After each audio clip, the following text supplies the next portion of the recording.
ਲੈ ਗਏ ਤੇ ਲੈ ਗਏ ਤੁਹਾਨੂੰ ਕੁਝ ਕਰ ਜਾਂਦੇ ਫਿਰ ਮੈਨੂੰ ਗੋਲੀਆਂ ਨੇ ਮਾਰਨੀ ਕੋਸ਼ਿਸ਼ ਇੰਜ ਹਾਂ ਹਾਂ ਤੇ ਤੁਸੀਂ ਕਿਉਂ ਗਏ ਤੁਹਾਨੂੰ ਜਾਣਾ ਨਹੀਂ ਚਾਹੀਦਾ ਸੀਗਾ ਆਵੇ ਆ ਕੁੜੀ ਨੂੰ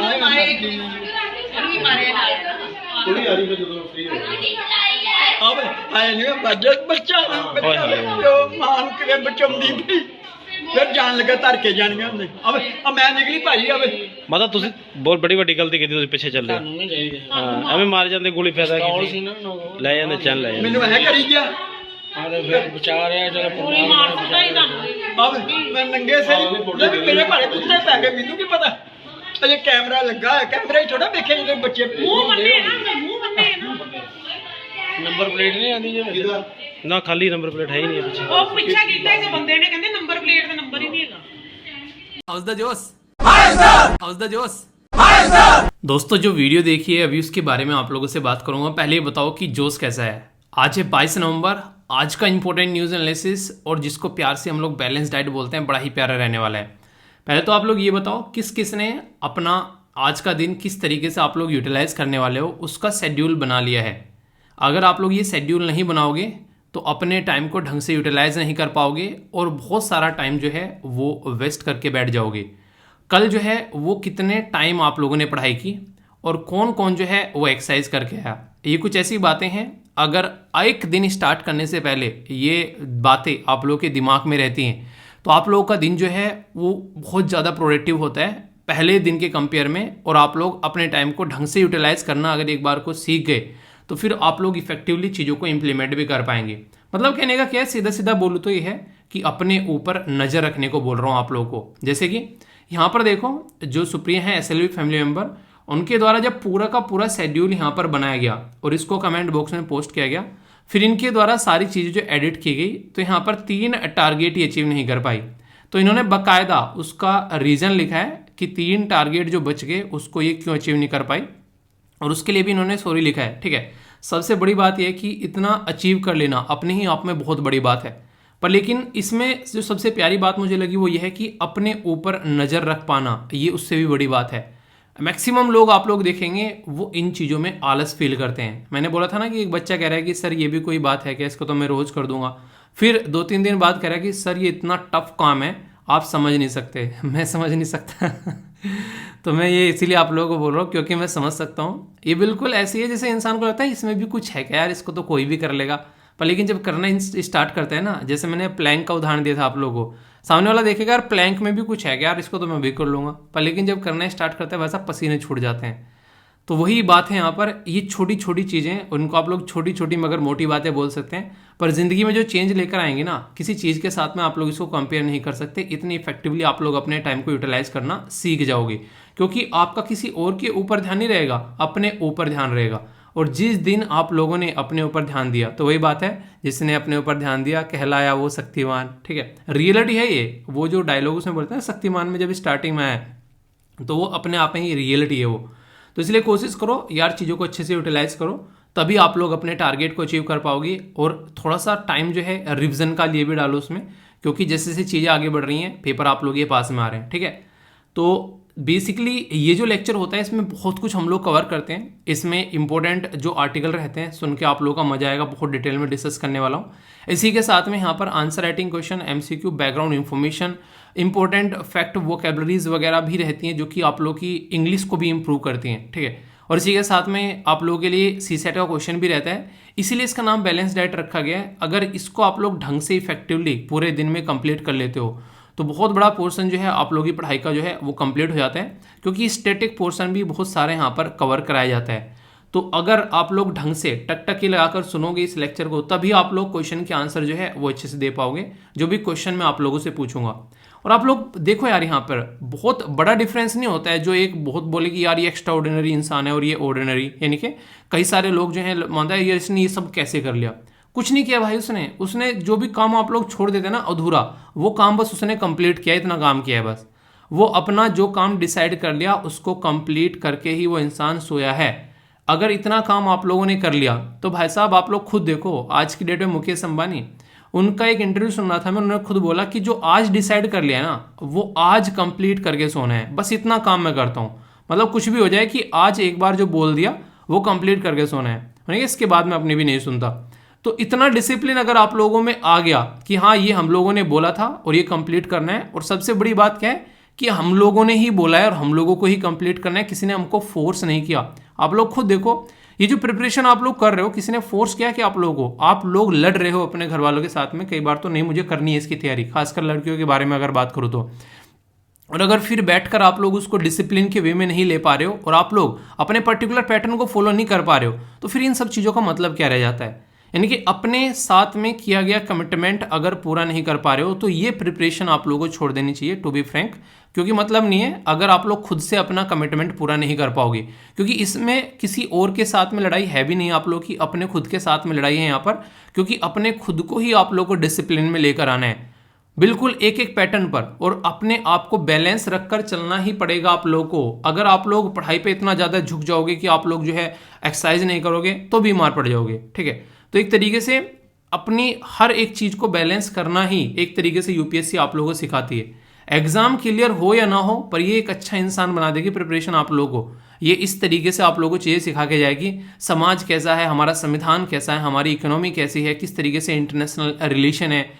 एनसीईआरटी जो लिखी गई है ना वो बेसिक है भाई साहब, वो आप लोगों को बताती है कि किस तरीके से जो इर्द गिर्द जो आप लोग रहते हैं ना उसमें किस तरीके की चीज़ें रहती हैं। तो इसलिए इस प्रिपरेशन को थोड़ा सा सीरियस ले लो यार, 1-1.5 साल। तो एग्ज़ाम जो भी हो, एग्ज़ाम का तो पता नहीं, पर लेकिन हाँ ज़िंदगी बड़ी प्रोडक्टिव होगी, आप लोग चीज़ों को समझ पाओगे जिस समाज में आप लोग रहते हो।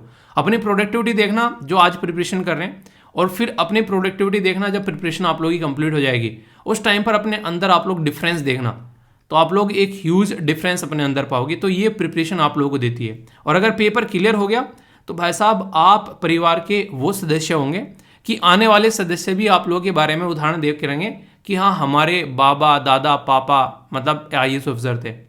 बोला था ना मैंने कंगना रनावत, आज की डेट में भी एक इंटरव्यू में सुना था, कहीं पे बोला उसने, कह रही है कि मेरे दादा जो है वो सिविल सर्वेंट थे, मतलब उनके दादाजी होंगे ऑफिसर वगैरह, तो उनका उदाहरण दे रही है।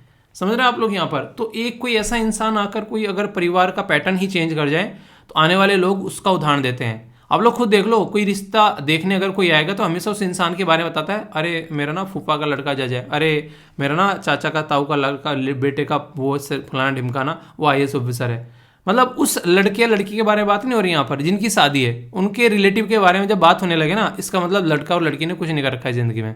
जब रिलेटिव के बारे में बताने लगे, उसका पापा ना उसमें भाई साहब क्या कहते हैं पर्टिकुलर स्कूल का प्रिंसिपल है, इसका मतलब ये कि बच्चों ने कुछ नहीं कर रखा है जब रिलेटिव के बारे में बातें होने लगे, और अक्सर ऐसा ही होता है।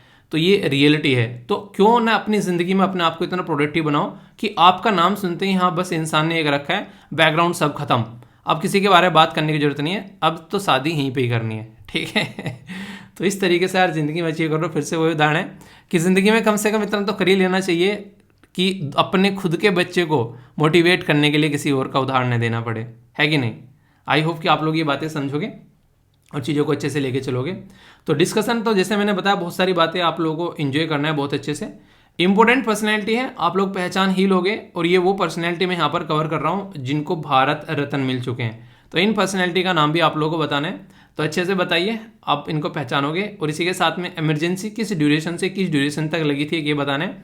एक क्वेश्चन आप लोगों को ये बताना है कि इनके द्वारा एक संविधान में संशोधन किया गया था। वो संविधान का संशोधन ऐसा था जिसको मिनी कॉन्स्टिट्यूशन बोला जाता है, यानी कि एक छोटा सा संविधान बना दिया इन्होंने। तो वो संविधान का संशोधन कौन सा था और किस साल में हुआ था, ये कुछ ऐसी चीज़ें हैं जो आप लोगों को पता होनी चाहिए, ठीक है, क्योंकि इनसे डायरेक्ट क्वेश्चन आप लोग ये बनते हैं। और इसी के साथ में ये पूरा जो लेक्चर है इसकी PDF आप लोगों को टेलीग्राम पर मिल जाएगी, टेलीग्राम से जाकर आप लोग PDF ले सकते हैं, और भी बहुत सारी चीज़ें यहाँ पर मिल जाती हैं। और इसी के साथ में जो मिनल है उनसे मेरी बात हुई थी, आप लोग कुछ भी क्वेश्चन अगर पूछना चाहते हैं तो बोल रहे हैं कि सर पूछ लीजिएगा जो भी क्वेश्चन जो पूछने हैं, तो आप लोग जो क्वेश्चन वगैरह हैं वो बता दीजिएगा किस तरीके से जो इनका सिलेक्शन हुआ। एक छोटी सी एक शॉर्ट वीडियो भी डाली थी जो इनके द्वारा भेजी गई थी, तो अगर आप लोग चाहते हैं तो बताना कमेंट बॉक्स में, तो आप लोगों को फिर उसी तरीके से मैं इनसे जो है बातें करूँगा, ठीक है। तो आप बता देना, इसी तरीके से इनसे क्वेश्चन पूछ ले जाएंगे अगर आप लोगों को इस पर्टिकुलर पोस्ट के अंदर में इंटरेस्ट है, क्योंकि बहुत सारे कमेंट आए थे इसको लेकर, ठीक है। बाकी PDF यहाँ से मिलेगा। आंसर राइटिंग कहाँ करनी है वो अच्छे से आप लोगों को पार्टिसिपेट करना है, रेगुलर बहुत सारे बच्चे रेगुलर पार्टिसिपेट कर रहे हैं, तो उसमें आप लोग यहाँ पर देख सकते हैं। आप लोग भी अपना क्वेश्चन जो है यहाँ पर पोस्ट कर सकते हैं जाकर, बहुत सारे बच्चे रेगुलर क्वेश्चन पोस्ट कर रहे हैं, ठीक है। तो ये काफ़ी इंपॉर्टेंट ग्रुप है, अच्छे से अपनी पढ़ाई को आगे लेकर चल सकते हैं। SLV PDF है यहाँ पर, जिसमें बहुत सारी चीज़ें आप लोगों को देखने को मिलती हैं, प्रैक्टिस वगैरह भी, और इसी के साथ में आप लोगों को आर्टिकल दिया जाता है। एटलीस्ट एक आर्टिकल आप लोगों को डेली पढ़ना चाहिए मेरे हिसाब से। उससे क्या होगा, उससे आप लोग अपनी जो एक रीडिंग स्किल है वो भी आप लोग डेवलप कर पाओगे। और इसी के साथ में जो अच्छी चीज़ें यहाँ पर वो है कि जब आप लोग CSAT वाला क्वेश्चन अटेम्प्ट करोगे तो भी आप लोग अच्छी चीज़ों को लेकर चल पाओगे, ठीक है। बाकी जो स्टार्टिंग में वीडियो थी, उस वीडियो को दिखाने का बेसिकली यहाँ पर पर्पज ये था, लॉ एंड ऑर्डर वाला जब बात करते हैं ना, लॉ एंड ऑर्डर वाला सब्जेक्ट, तो वहाँ पर आप लोगों को देखने को मिलेगा ये स्टेट लिस्ट में आता है। यानी कि संविधान के अंदर 7वां शेड्यूल है, उसमें 3 लिस्ट हैं, यूनियन लिस्ट, इसी के साथ में स्टेट लिस्ट, और तीसरी है कॉन्करेंट यानी कि समवर्ती सूची। हर एक स्टेट के पास में अपनी पुलिस है, और लॉ एंड ऑर्डर का जो कॉन्सेप्ट है वो स्टेट के अंदर में आता है। और ये जब इस तरीके की हरकतें देखने को मिले, इसका मतलब ये है कि कहीं ना कहीं आप लोग बोल सकते हो कि लॉ एंड ऑर्डर जो है वहाँ पर सही नहीं है। दिन दहाड़े, वो भी मुंह पर प्रॉपर मास्क न लगाकर, और वहाँ पर वो जो है चैन लूट कर ले गया एक पर्टिकुलर घर के अंदर घुसकर, बंदूक हाथ में लेकर। तो सोचो यहाँ पर अगर उस एरिया में जरा सा भी खौफ होता, पता है CCTV कैमरे लगे हैं, जब चोरी करने आ रहा है इतना तो आइडिया होगा ना, और फिर भी वो दिन दहाड़े ऐसी हरकतें करके चला गया, तो कहीं ना कहीं खौफ नहीं है इंसान के अंदर में। हिस्ट्री में आप लोग देखोगे कई सारे ऐसे राजा हुए हैं, उन्होंने साफ साफ ये कर दिया कि अगर किसी के मोहल्ले में भी, किसी के एरिया में भी कोई चोरी हो गई है, तो ऐसे नहीं जैसे वहाँ का SP हो गया, ठीक है, या वहाँ का एक तरीके से मेंबर ऑफ पार्लियामेंट हो गया, वहाँ पर मेंबर ऑफ लेजिस्लेटिव असेंबली हो गया, उनको पकड़ लो भाई साहब, वहाँ का IAS हो गया। यानी कि अगर किसी ने भी कोई चोरी की, कहीं पर किसी का मर्डर हुआ, तो रेस्पॉन्सिबिलिटी किसकी होगी, उसको पकड़ना सीख गए एक बार, तो फिर ये सारी चीज़ें जो हैं वो साइड में धरी रह जाएंगी, ठीक है। तो ये सारी बातें हैं, फिर से बोल रहा हूँ, जहाँ पर भी डाउट हो उसको पूछ लिया करिए। और इसी के साथ में आप लोग, सबसे बड़ी बात यह है कि जब आप लोग किसी पोस्ट पर जाकर बैठोगे तो ये सारी चीज़ें आप लोगों को सिखाती है कि ऐसी सिचुएशन भी देखने को मिलती है, तो ये सारी अवेयरनेस की वीडियो होती है, ठीक है। तो डाउट नहीं लेकर जाना है और फीडबैक देकर जाना है, ठीक है। तो आई होप कि आप लोग चीज़ें अच्छे से अंडरस्टैंड कर रहे होंगे, एक एक पॉइंट माइंड में क्रिस्टल क्लियर करके आगे बढ़ना है, ओके। ये आर्टिकल स्टार्ट करने से पहले मैं आप लोगों को एक छोटी सी स्टोरी बताता हूँ। बेसिकली नॉर्मली मैं अपने घर पर ही अपनी सेविंग कर लेता हूँ, पर लेकिन जब बाल कटाने होते हैं तो उस टाइम पर मैं सेविंग भी बाहर कराता हूँ। तो मैं ऐसे ही यहाँ पर जैसे सेविंग कराने गया तो नई एक दुकान खुली मेरे मोहल्ले में, तो मैंने सोचा कि देखते हैं यार, नया खुला है कि अच्छी सर्विस देते हैं अक्सर जब लोग नए नए होते हैं। तो मैंने ट्राई किया, मैं बाल कटाया और मैंने सेविंग करा ली। जैसे ही मैं पेमेंट करके निकलने लगा, उसने बोला कि सर अपना नंबर बता दो। मैंने कहा नंबर? मैंने कहा नंबर का क्या करना है? कह रहा कि सर आगे से कोई भी ऑफर आएगा अगर हमारे यहाँ पे, तो हम आपको इन्फॉर्म कर देंगे। मैंने कहा बाल कटाने में, दाढ़ी कटाने में कौन सा ऑफर है, कौन सा ऑफर दे रहे हो भाई? तो कहा कि सर आगे चल के मसाज कराना हो, ब्लीचिंग करवानी हो, और पता नहीं मतलब बहुत सारे नाम बताए उसने जो मैंने सुने भी नहीं थे। तो मैंने कहा नहीं चाहिए यार मुझे ये सब चीज़ें, ठीक है। तो मैं जो है ये बोल के वहाँ से चला आया। तो अब आप लोगों के माइंड में यहाँ पर ही आना चाहिए कि आखिर ये नंबर का क्या करते हैं, ठीक है, और उस नंबर का किस तरीके से इस्तेमाल करते हैं। ऐसा आप लोगों ने अक्सर देखा होगा, किसी एक इंस्टीट्यूट में आप लोग जाकर अगर चाहते हैं कि आप लोगों को मान लीजिए MBA में एडमिशन लेना है, आप लोग किसी इंस्टीट्यूट में जाकर विजिट किए और वहाँ पर बोलते हैं मुझे MBA में एडमिशन लेना है। वो क्या करेंगे, जिस भी इंस्टीट्यूट में आप लोगों ने जाकर रजिस्टर कराया, आप लोगों का नंबर जो है अलग अलग इंस्टीट्यूट को भेज देंगे जो कि MBA कराते हों, और आप लोगों के पास में अब वहाँ से मैसेज आने स्टार्ट हो जाएंगे। और यहाँ पर आप लोगों को देखने को मिलेगा, ये एक तरीका होता है अपना बिजनेस करने का, सामने वाले के साथ में कनेक्ट रहने का। तो यहाँ पर इसी से रिलेटेड ये पूरा टॉपिक है जो अब आप लोग कनेक्ट कर पाओगे। बात की जा रही है डेटा लोकलाइजेशन के बारे में। तो पहले तो डेटा लोकलाइजेशन क्या है यहाँ पर, और यहाँ पर बहुत इंपॉर्टेंट बात बोली गई है जो कि अब तक कोई मान नहीं रहा था, क्या कि डेटा लोकलाइजेशन जो है वो डेवलपिंग कंट्री यानी कि जैसा हमारा देश है उसके लिए काफ़ी इंपॉर्टेंट है, और ये खुद UNCTAD के द्वारा बोला गया है। UNCTAD क्या है इसके बारे में बात करेंगे। तो ये काफ़ी इंटरेस्टिंग टॉपिक बन जाता है, और ये टॉपिक इतना इंटरेस्टिंग है, इससे रिलेटेड आप लोगों से एग्जाम में क्वेश्चन भी पूछा जा सकता है, इवन आंसर राइटिंग के लिए भी। जैसे कि आप लोगों से पूछा जा सकता है कि what is data localisation, are data localisation requirement necessary and जो प्रपोर्शनेट है एक तरीके से, तो क्रिटिकली एनालाइज कीजिए। अब मैं आप लोगों को सारी बातें डिटेल में बताऊंगा। पूरा टॉपिक जो है अच्छे से समझोगे तो आप लोग एक तरीके से उसको प्रोसेस कर पाओगे, चाहे आप लोग प्रीलिम्स दे रहे हो, चाहे मेंस दे रहे हो, चाहे इंटरव्यू दे रहे हो, कोई भी किसी तरह के क्वेश्चन पूछे तो आप लोग बता पाओगे। ओके, जैसे कि हमारे देश में कई सारी कंपनी है, कई सारी कंपनी छोड़ो, यूट्यूब जिस पर आप लोग ये लेक्चर देख रहे हैं, तो इस पर आप लोगों ने देखा ये लेक्चर जो है मैंने अपलोड कर दिया। लेक्चर जैसे ही अपलोड किया आप लोगों ने इसको देखना स्टार्ट कर दिया। इस पर्टिकुलर जो भी वीडियो है यहाँ पर जो मैंने अपलोड की वो कहीं ना कहीं तो स्टोर होगी, क्योंकि जो वीडियो मैं बना के अपलोड करता हूँ वो लगभग 1.5 से 2 GB की रहती है, ठीक है, यानी काफ़ी बड़ा डेटा रहता है। अब वो डेटा डेली मैं अपलोड कर रहा हूँ और वो डेटा डेली यूट्यूब पर जब अपलोड किया जा रहा है तो कहीं ना कहीं तो वो सेव होगा ना, क्योंकि जब आप लोग कभी भी अगर ये वीडियो आप लोग उठाकर देखोगे, इवन जो मैंने फर्स्ट वीडियो अपलोड की थी यहाँ पर वो थी 28 नवंबर 2016, तो 28 नवंबर जो 2016 की थी यहाँ पर वो वीडियो भी अगर आप लोग जाकर देखोगे तो आराम से वो वीडियो देख सकते हो। उस वीडियो पे जाकर भी आप लोग कमेंट कर सकते हैं, वीडियो को लाइक कर सकते हैं। इनके जो आज की इस वीडियो के अंदर आप लोगों को सारी बातें मिल रही हैं वो सेम बातें उस वीडियो के अंदर मिल रही हैं, जरा सा भी चेंज नहीं आया, जबकि वो वीडियो मैंने की थी 2016 में अपलोड। तो यहां से आप लोग अंदाजा लगा सकते हैं कि कहीं ना कहीं वो डेटा जो है वो स्टोर हुआ होगा। तो कहाँ होता है, तो यूट्यूब ने बड़े बड़े जो स्टोरेज हाउस बना रखे हैं जहां पर वो जाकर डेटा स्टोर होता है, और मैक्सिमम आप लोगों को देखने को मिलेगा ये आप लोगों को यूएसए की कंपनी है, तो यूएसए के अंदर में डेटा स्टोरेज इनके द्वारा रखा जाता है। अब आप लोग देखिए, आप लोगों ने यूट्यूब पर अकाउंट बनवा रखा है, उसमें आप लोगों की सारी इन्फॉर्मेशन है, आप लोगों का नाम होगा, ईमेल आईडी होगी, आप लोगों का फ़ोन नंबर भी होगा जो वेरीफाई कराया गया होगा, और भी बहुत सारी तमाम इन्फॉर्मेशन है, वो सारी यहाँ पर सेव हो जाती है। आप लोग सोचो कि आप लोग यहाँ पर कई तरीके से पेमेंट करते हो अलग अलग ऐप्स के थ्रू, वो ऐप्स क्या करते हैं, वो ऐप्स भी आप लोगों का डेटा जो है स्टोर करके रखते हैं, और कई बार तो आप लोगों का जो कार्ड होता है खासकर जिससे आप लोग कुछ चीज़ें खरीदते हैं उसको भरवा लेते हैं और बोलते हैं बाद में बस CVV नंबर डाल देना आप लोग और आप लोगों का पेमेंट जो है वो हो जाएगा, ठीक है। तो ये सारा डेटा कहाँ स्टोर हो रहा है, ये डेटा भी यहाँ पर स्टोर हो रहा है। अब UNCTAD यानी कि इसका नाम क्या है, इसका नाम है United nation conference on trade and development, ठीक है, United nation conference on trade and development, ठीक है। तो ये जो पर्टिकुलर ऑर्गेनाइजेशन है ये ट्रेड और डेवलपमेंट के बारे में बात करती है। इसने ये बोला कि ये सारा डेटा जो यहाँ पर स्टोर हो रहा है ना, ये सारा का सारा डेटा अगर इसी देश के अंदर स्टोर हो जाए जिस देश का ये डेटा है, तो इससे इस देश को काफ़ी फायदा होगा। आप लोग बोलोगे यार हमारा डेटा मतलब वहाँ पड़ा रहे या यहाँ पड़ा रहे, मतलब क्या ही फर्क पड़ेगा, इससे क्या फ़ायदा होगा, यही आ रहा है ना माइंड में थॉट। अभी मैं आप लोगों को सारी चीज़ें बताऊंगा तो उसके साथ में आप लोग एक एक कर कनेक्ट कर पाएंगे, और ये कितना ज़्यादा खतरनाक हो सकता है वो भी आप लोग यहाँ पर समझ पाएंगे। ये चीज़ खतरनाक भी हो सकती है वही तो चीज़ मैं आप लोगों को बताऊंगा। जो चीज़ें हम लोग इतना इग्नोर करते हैं ना, बहुत लाइटली ले लेते हैं, उस चीज़ों का बाकायदा व्यापार किया जाता है, और ये जो व्यापार किया जाता है इसी व्यापार से फिर आप लोगों को प्रोडक्ट बेचा जाता है।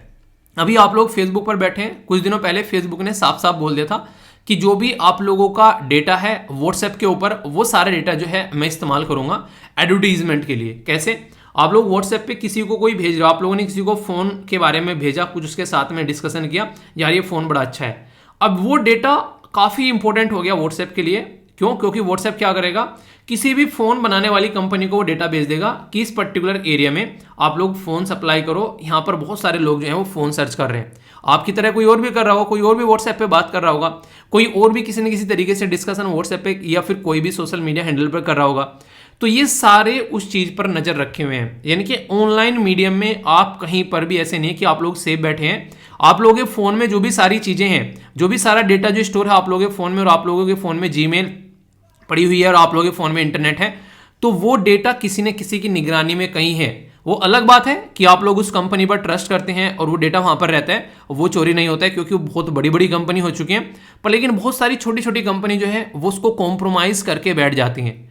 तो इस तरीके से आप लोग समझ सकते हैं। पर लेकिन सोचो, अगर ये जो डेटा यहाँ पर ये है बेसिकली, इसका इस्तेमाल करके क्या करते हैं, ये कंपनी को भेजते हैं। आप लोग गूगल पे सर्च करो आज के डेट में कि मुझे एक लैपटॉप खरीदना है, आप लोगों को 2-3 दिन तक लगातार लैपटॉप के ऐड आएंगे। तो कहाँ से आ रहा है ये सारा जो होता है ये होता है बिग डेटा, यानी कि आप लोगों का जो भी डेटा है उसकी माइनिंग की जाती है सिस्टमेटिक वे में कि कौन कौन कहाँ पर क्या क्या सर्च कर रहा है, उसी के बेस पर इसको डिवाइड कर फिर आप लोगों को एडवर्टीजमेंट दिखाना स्टार्ट कर देते हैं।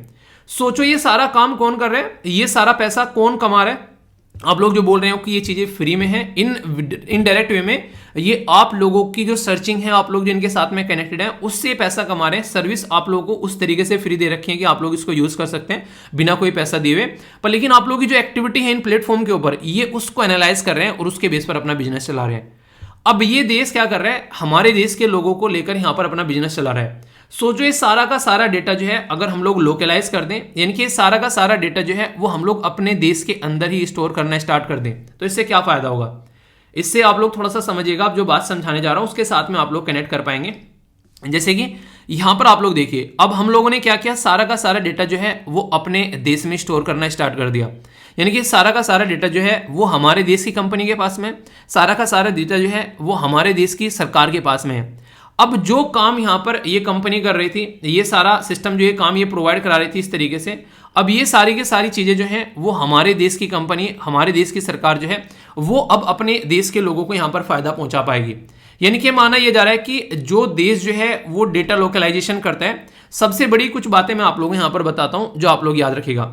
सबसे पहले तो यहाँ पर डेटा लोकलाइजेशन का मतलब समझ में आ गया कि अपने ही देश में अपना डेटा प्रोटेक्ट करके रखना, यानी खासकर पर्सनल डेटा जो है वो किसी और देश में जाकर उसको सेव न किया जाए। ठीक है, तो इससे क्या होगा, हम लोग खुद अपने स्टार्टअप, अपनी खुद की कंपनी, जिस तरीके से आज की डेट में गूगल हो गई, फेसबुक हो गई है, और अपनी ही लैंग्वेज में हम लोग प्रोवाइड करा सकते हैं। ऐसा होता है क्या? ऐसा होता नहीं है, ऐसा हो चुका है ऑलरेडी चाइना के अंदर में। चाइना ने क्या किया, सारी इंटरनेशनल लेवल की जो कंपनीज हैं ये सारी बंद कर रखी है। उनके हर एक यूट्यूब के जैसे, फेसबुक के जैसे, ट्विटर के जैसे, उनके सबके खुद के अपने ऐप है, अपने खुद के लोकल ऐप है। इसका फायदा ये रहता है कि जब आप लोगों को किसी एक जगह से रिस्ट्रिक्ट कर दिया जाता है, जैसे डोनाल्ड ट्रंप को ट्विटर से रिस्ट्रिक्ट किया, भाई साहब ने अपना खुद का प्लेटफॉर्म बना लिया कि मेरा प्लेटफॉर्म यहाँ पर ही होगा, ये मेरी खुद की सोशल मीडिया हैंडल है, अब यहाँ पर कोई मुझे रिस्ट्रिक्ट नहीं कर पाएगा। क्यों? क्योंकि यहाँ के मालिक हम हैं। तो वो वाली बात आप लोगों को देखने को मिलेगी। तो अगर हम लोग अपना खुद का डेटा अपने देश में रखते हैं तो इससे बहुत सारे फायदे आप लोगों को देखने को मिलेंगे, जो बेसिक है तो मैंने बता दिए। इसके अलावा अगर आप लोग देखोगे, सबसे बड़ी जो इंपॉर्टेंट चीज है वो आप लोग याद रखिएगा, हम लोग अपना पर्सनल डेटा, जो खासकर हमारी प्राइवेसी है, वो हम लोग प्रोटेक्ट रख पाएंगे अपने ही देश के अंदर में, जो कि ऑलरेडी कर रहा है। कोई कौन कर रहा है? यूरोपियन यूनियन यहां पर कर रहा है, और वो लेकर आया था GDPR, और इस GDPR से ऑलरेडी यूपीएससी क्वेश्चन पूछ चुके हैं कि इसका है ये पर्टिकुलर सिस्टम, जिसको बोलते हैं जनरल डेटा प्रोटेक्शन रेगुलेशन। उसने यहां पर बोला कि जो भी डेटा रहेगा यहां पर हमारी पर्टिकुलर एरिया का, यानी 27 ऐसे यहां पर जो यूरोपियन यूनियन के अंदर आज के डेट में देश है, तो बोला कि वो यूरोपियन यूनियन की जो फिजिकल बाउंड्री है उसके अंदर यहां पर रहना चाहिए। तो पहला तो हो गया कि आप लोग जो है यहां पर एक तरीके से प्रोटेक्शन प्रोवाइड कराएंगे डेटा को। इसी प्रोटेक्शन से निकलकर आप लोगों का दूसरा पॉइंट बनेगा, ये हो गया प्राइवेसी का। यानी कि अगर प्रोटेक्शन होगा तो प्राइवेसी आप लोगों को रहेगी। और ऑलरेडी हमारे संविधान के अंदर जब पार्ट 3 में आप लोग जाओगे तो फंडामेंटल राइट यानी कि मूल अधिकार रखे हुए हैं। कौन से आर्टिकल में? आर्टिकल 21 के अंदर में। वो क्या करते हैं? वो बात करते हैं, हमारे देश में केस आया था जिसको केस पुत्तास्वामी केस बोलते हैं, सुप्रीम कोर्ट के अंदर में, और उसने बोला कि जो अनुच्छेद यानी कि आर्टिकल 21 है उसके तहत लोगों की प्राइवेसी को प्रोटेक्ट करना चाहिए। यानी कि अगर कोई पर्सन अपनी पर्सनल लाइफ में कुछ कर रहा है, आप लोग उसे पब्लिकली नहीं दिखा सकते जब तक वो खुद न बोल दे। अगर वो खुद अलाउ करे तो आप लोग कर सकते हैं। ठीक है, तो प्राइवेसी को प्रोटेक्ट करने की बात की जाती है, तो इससे प्राइवेसी काफी ज्यादा प्रोटेक्ट यहां पर हो जाती है। अपने ही देश में अपना डेटा रहता है तो हमारे ही कानून उसके ऊपर लगते हैं, और हम लोग अपने कानून कर कर, अपने लॉ इन्फोर्स कर कर अपने हिसाब से उसको यूज कर सकते हैं, उसके ऊपर कंट्रोल कर सकते हैं। और जब ये डेटा रहता है तो आप लोगों ने सुना होगा कि आज की डेट में जो डेटा है वो एक न्यू ऑयल है। न्यू ऑयल मतलब यानी कि ये जो डेटा आप लोगों को मिल रहा है यहाँ पर, ये डेटा कहीं ना कहीं आने वाले टाइम में हमारे ही देश की इकोनॉमी में ग्रोथ करता हुआ नजर आएगा। और जैसे जैसे इकोनॉमी में ग्रोथ होगी तो उससे क्या होगा, उससे हमारे यहाँ पर इंप्लॉयमेंट जनरेट होगी। और जैसे जैसे इंप्लॉयमेंट जनरेट हो रही है तो इसका मतलब कहीं ना कहीं हमारे देश में मैन्युफैक्चरिंग एक्टिविटी भी आप लोगों को बढ़ती नजर आएंगी, सर्विस वाली एक्टिविटी भी आप लोगों को बढ़ती नजर आएंगी, और आत्मनिर्भर हमारा देश आप लोगों को होता हुआ नजर आएगा। तो इसीलिए यहाँ पर जो UNCTAD के द्वारा बोला गया है, उसने इसलिए बोला है कि डेवलपिंग कंट्री के अगर डेटा को डेवलपिंग कंट्री जो है वो प्रोटेक्ट कर पाती है तो कहीं ना कहीं यहाँ पर सीधा सीधा इसने बोल दिया कि ये एक तरीके से उस डेवलपिंग कंट्री के लिए काफी ज्यादा इंपॉर्टेंट है, तो इसलिए उसको ये डेटा जो है वो प्रोटेक्ट करना चाहिए।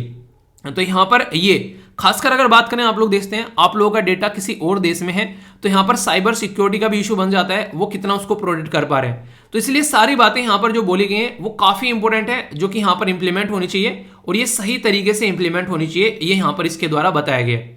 कुछ और बातें मैं आप लोगों को यहाँ पर बताऊंगा जिसको आप लोग ढंग से और अच्छे से अंडरस्टैंड कर पाएंगे। ये भी कुछ ऐसे पॉइंट हैं जैसे कि डेटा लोकलाइजेशन का फायदा क्या होता है। सबसे बड़ा फायदा अगर मैं आप लोगों को बोलूं तो अपने ही देश में हमारी सोवरेनिटी रहेगी, यानी कि संप्रभुता रहेगी, कोई और हमारे ऊपर कंट्रोल नहीं कर पाएगा। हमारे ही देश में, हमारे ही कानून के तहत हमारे ही लोगों की अकाउंटेबिलिटी रहेगी। यानी कि अगर कल को चलकर कोई प्राइवेट कंपनी जो है वो डेटा को कॉम्प्रोमाइज कर देती है तो हम लोग कहीं ना कहीं उसको ज्यादा अच्छे तरीके से देख सकते हैं, ठीक है। अगर हमारे ही देश में गूगल ने, फेसबुक ने, यूट्यूब ने डेटा सेव किया तो कल को उनको लतियाकर हम लोग देश से बाहर निकाल सकते हैं। बहुत बड़े बड़े उनके ऊपर हम लोग क्या कर सकते हैं, उनके ऊपर फाइन लगा सकते हैं। तो एक तरीके से उनको अपनी औकात में रहकर काम करना पड़ेगा, ठीक है। इस तरीके से आप लोग समझ सकते हैं। इसी के साथ में जैसे आज की डेट में एप्पल का फोन अगर आप लोगों के पास में है और एप्पल के फोन में अगर कोई पर्टिकुलर पर्सन कुछ हरकतें करे एप्पल का फोन यूज करके, तो एप्पल सिक्योरिटी के लिए जाना जाता है एप्पल का फोन।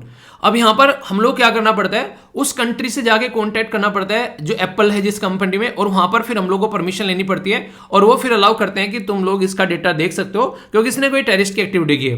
पर लेकिन अगर डेटा अपने ही देश में होगा तो अपनी दिल्ली के मालिक हमें, तो हम लोग कुछ भी कर सकते हैं। वही अरविंद केजरीवाल जी वाला डायलॉग। तो म्यूचुअल लीगल असिस्टेंस ट्रीटी जो कि लगभग 45 कंट्री के साथ में हम लोगों ने साइन कर रखी है इसी पर्टिकुलर पर्पज के लिए, अपने ही देश में अपने हिसाब से हम लोग काम कर सकते हैं, इन्वेस्टिगेशन हम लोग कर सकते हैं, ठीक है। इससे क्या होगा, कॉन्फ्लिक्ट जो है वो काफी कम होगा। हमारे कानून कुछ हो रहे हैं, उस देश के कानून कुछ हो रहे हैं, पता चला हमने तो अलाउ कर दिया, उस देश में अलाउ नहीं कर रहे हैं। तो अपने हिसाब से, अपने लोकल कानूनों के हिसाब से हम लोग चीजें काम कर सकते हैं। और ये सारा काम करने के लिए आप लोग कहीं ना कहीं देखोगे कि एम्प्लॉयमेंट जो है वो काफी ज्यादा बढ़ेगा, क्योंकि इस डेटा को प्रोटेक्ट करना, इस डेटा को स्टोर करना, ये अपने ही आप में एक नेक्स्ट लेवल की चीज होती है। आप लोगों को पता होगा हमारा देश जो है यहाँ पर एक ऐसा देश है जहां पर मानसून आप लोगों को देखने को मिलती है। डेटा लोकलाइजेशन ये मनाता है कि मौसम के ऊपर काफी डिपेंड करता है। हालांकि अब तो नई नई टेक्नोलॉजी आ गई है, पर लेकिन एक टाइम पर ऐसा था, लग रहा था कि यहाँ पर जो ठंडे इलाके हैं उन्हीं में डेटा लोकलाइजेशन होना चाहिए। तो इस तरीके की बातें भी यहाँ पर की जाती थी। तो डेटा लोकलाइजेशन को लेकर आप लोगों को मैंने बता दिया कि हमारे जैसे देश जो है वो चाह रहे हैं डेटा जो है वो लोकलाइज हो जाए। पर लेकिन एक और इंपॉर्टेंट बात है यहाँ पर, जो अमीर कंट्री है यहाँ पर ये नहीं चाह रही है कि डेटा जो है वो लोकलाइज हो जाए, क्योंकि यहां पर इनको फायदा हो रहा है। अगर डेटा लोकलाइज होना स्टार्ट हो गया तो यहां पर इनको फायदा होना स्टार्ट होगा। और ये सारे फायदे मैंने अभी आप लोगों को यहां पर गिनवाए हैं। इससे क्या मतलब हो गया, इससे ये मतलब हो गया कि यहां पर कहीं ना कहीं उन कंट्री का बिजनेस जो है वो एक तरीके से घटता हुआ आप लोगों को नजर आएगा। यानी कि कुछ और भी बातें हैं, जैसे अब बाहर वाली कंपनी यहां पर आखिर इन्वेस्टमेंट क्यों ही करे अगर उसको कोई फायदा नहीं है। पॉइंट नंबर 1, वो तो इन्वेस्टमेंट नहीं करेगी जब मुझे कुछ फायदा नहीं हो रहा है, तो मैं क्यों ही इन्वेस्टमेंट करूं, क्योंकि इस तरीके से इन्वेस्टमेंट वहां पर करेंगे जहां पर ये चीजें हों, ठीक है। इसी के चलते यहां पर कई बार क्या रहता है कि एक तरीके से देखिए 2 तरीके हैं। अगर डेटा हमारे ही देश में रहेगा तो हमारे देश की अलग अलग कंपनी को मिलेगा। अगर डेटा बाहर वाली कंपनी के पास में जाएगा तो वहां पर किसी और कंपनी को मिलेगा। कई बार यहां पर यह भी डर रहता है, यहां पर एक तरीके से कि डेटा अगर फियर रहता है डेटा लोकलाइजेशन में, उस देश में कोई एक कंपनी है वो सारे डेटा को कंट्रोल करके बैठ गई। तो यहां पर जैसे मान लो जियो है, वो आ गई, उसने कंट्रोल कर लिया। इंटरनेशनल लेवल पर तो बहुत सारी कंपनी आ सकती हैं, तो मोनोपोली क्रिएट होने के चांसेस बहुत ज्यादा रहते हैं यहां पर, ठीक है। तो ये माना जाता है कि अगर डेटा लोकलाइजेशन होगा तो मोनोपोली क्रिएट हो जाती है उस पर्टिकुलर देश के अंदर में, ऐसी बातें बोली जाती है। हालांकि इंटरनेशनल लेवल पर भी यूट्यूब, फेसबुक, कई सारी कंपनी है, तो आप लोग कंपनी की तो मोनोपोली नहीं बोल सकते, पर यूएसए की तो मोनोपोली हो रखी है ना यहाँ पर, अगर एक तरीके से देखा जाए, क्योंकि सारी कंपनी यूएसए की है। तो यहां पर देश मोनोपोली कर रहा है, पर लेकिन कंपनी की मोनोपोली हो जाए वो ज्यादा खतरनाक है। जैसे एप्पल अपनी मोनोपोली क्रिएट कर ले, तो वो सारी चीजें, मोनोपोली का मतलब क्या होता है कि मेरे पास में सारी चीजें, अब किसी को भी कुछ भी चाहिए तो मेरे से पूछना पड़ेगा और मेरी टक्कर में मार्केट में कोई है नहीं है, ठीक है। तो ये भी चीजें आप लोगों को यहां पर देखने को मिलती है। इसी के चलते सबसे बड़ी बात हमारे देश में क्या, ऑल ओवर वर्ल्ड में आज के डेट में साइबर सिक्योरिटी इतनी खतरनाक चीज है जिसके बारे में लोग बातें करते हुए डरते हैं, क्योंकि पता नहीं किसका डेटा कहां पर किस तरीके से चोरी हो जाए, ठीक है। और रिच कंट्री जो है वो इसका मिसयूज भी करती है काफी लार्ज स्केल पर। वो इस डेटा को इस्तेमाल कर अभी आप लोगों ने देखा कि गूगल पर फाइन लगाया, क्यों? क्योंकि वो अपने ही तरीके प्रोडक्ट को प्रमोट करता है, अपनी ही प्रोडक्ट को जो है एक तरीके से ऐसे कराता है कि मेरे, अगर तुम कोई भी फोन ले रहे हो तो उसमें मेरा ही प्रोडक्ट आप लोगों को इंस्टॉल करना है। जैसे कि आप लोगों ने देखा था ना अभी माइक्रोसॉफ्ट का, अब लोग कोई भी एप्पल आज के डेट में नया ले रहे हो तो उसमें आप लोगों को जो माइक्रोसॉफ्ट की विंडो है वो ऑलरेडी डली हुई मिलती है, ठीक है। मैक्सिमम जगह आप लोगों को ये देखने को मिलेगा, उसमें क्रोम आप लोगों को डला हुआ मिलेगा।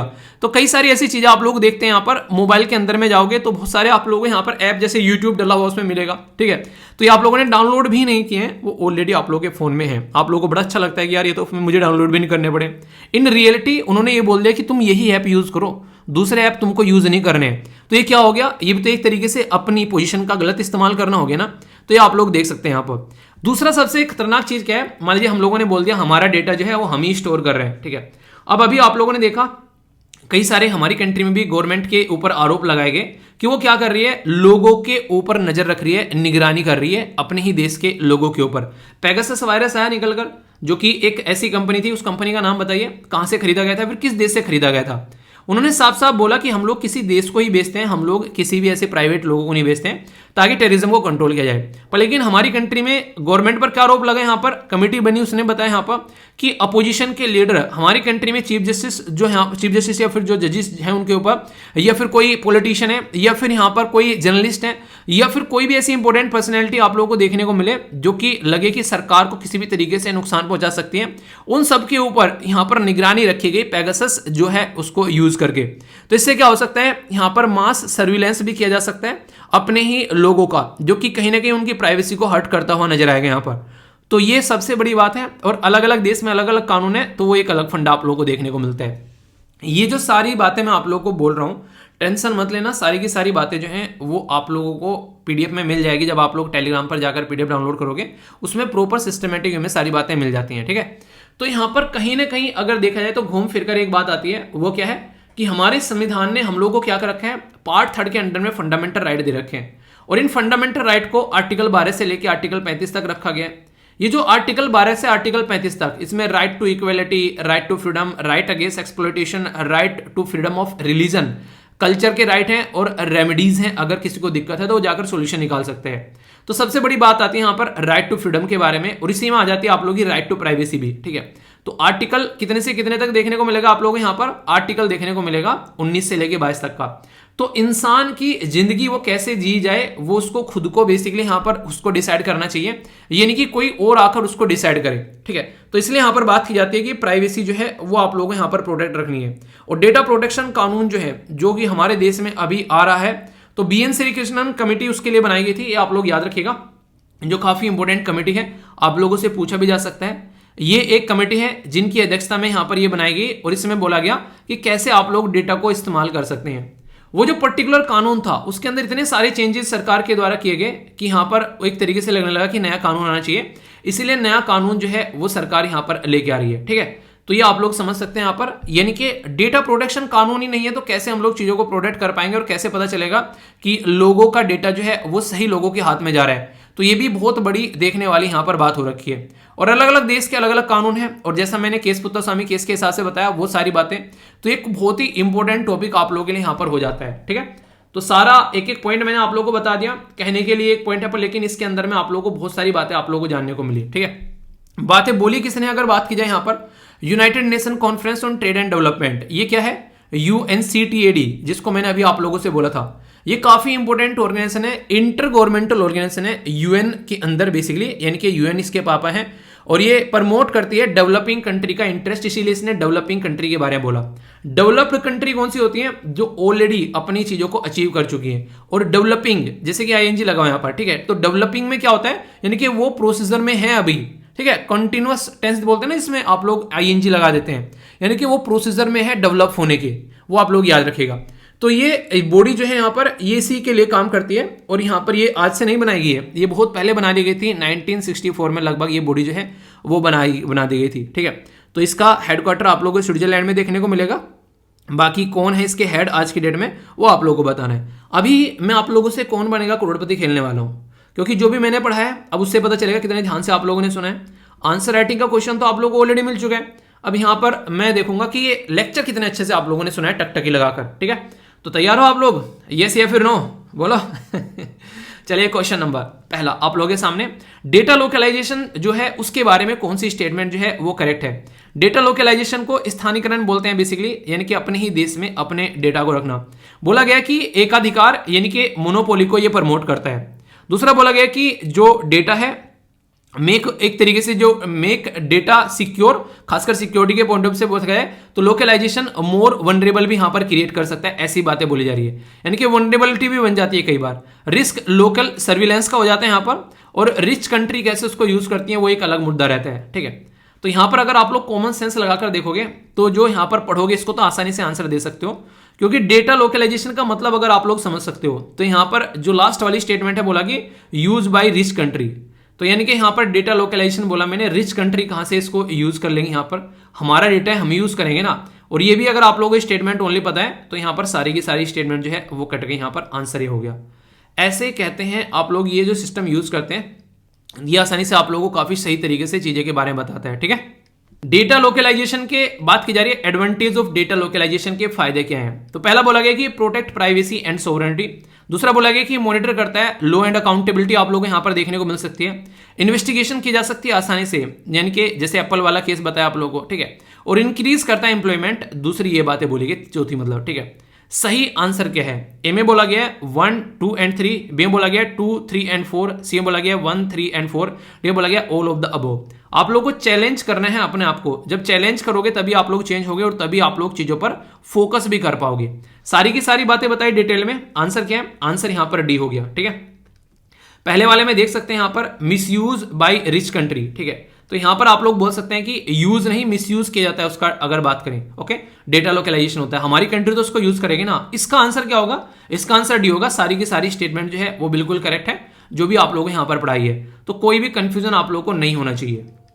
नेक्स्ट क्वेश्चन आप लोगों के सामने, राइट टू प्राइवेसी। ये काफी इंपॉर्टेंट है, जो कि कई बार आप लोगों ने पढ़ा है और इवन यूपीएससी भी इससे डायरेक्ट क्वेश्चन पूछ चुकी है। अलग छोटा सा क्वेश्चन पूछ लेता है उसने, किस आर्टिकल में आता है। ठीक है, राइट टू प्राइवेसी 2017 में 9 जज की बेंच बैठी, ये बोला गया, और उन्होंने यहां पर बेसिकली एक bench of the high court, इनके द्वारा वर्डिक्ट दिया गया था जस्टिस के.एस. पुत्तास्वामी के ऊपर। ठीक है, तो यहां पर राइट टू प्राइवेसी जो है वो फंडामेंटल राइट बन गई, ये बातें यहां पर बोली गई। ठीक है, जो बेंच है वो प्राइवेसी के बारे में बात करिए, फंडामेंटल राइट आर्टिकल 21 के तहत यहां पर आप लोगों को देखने को मिलता है।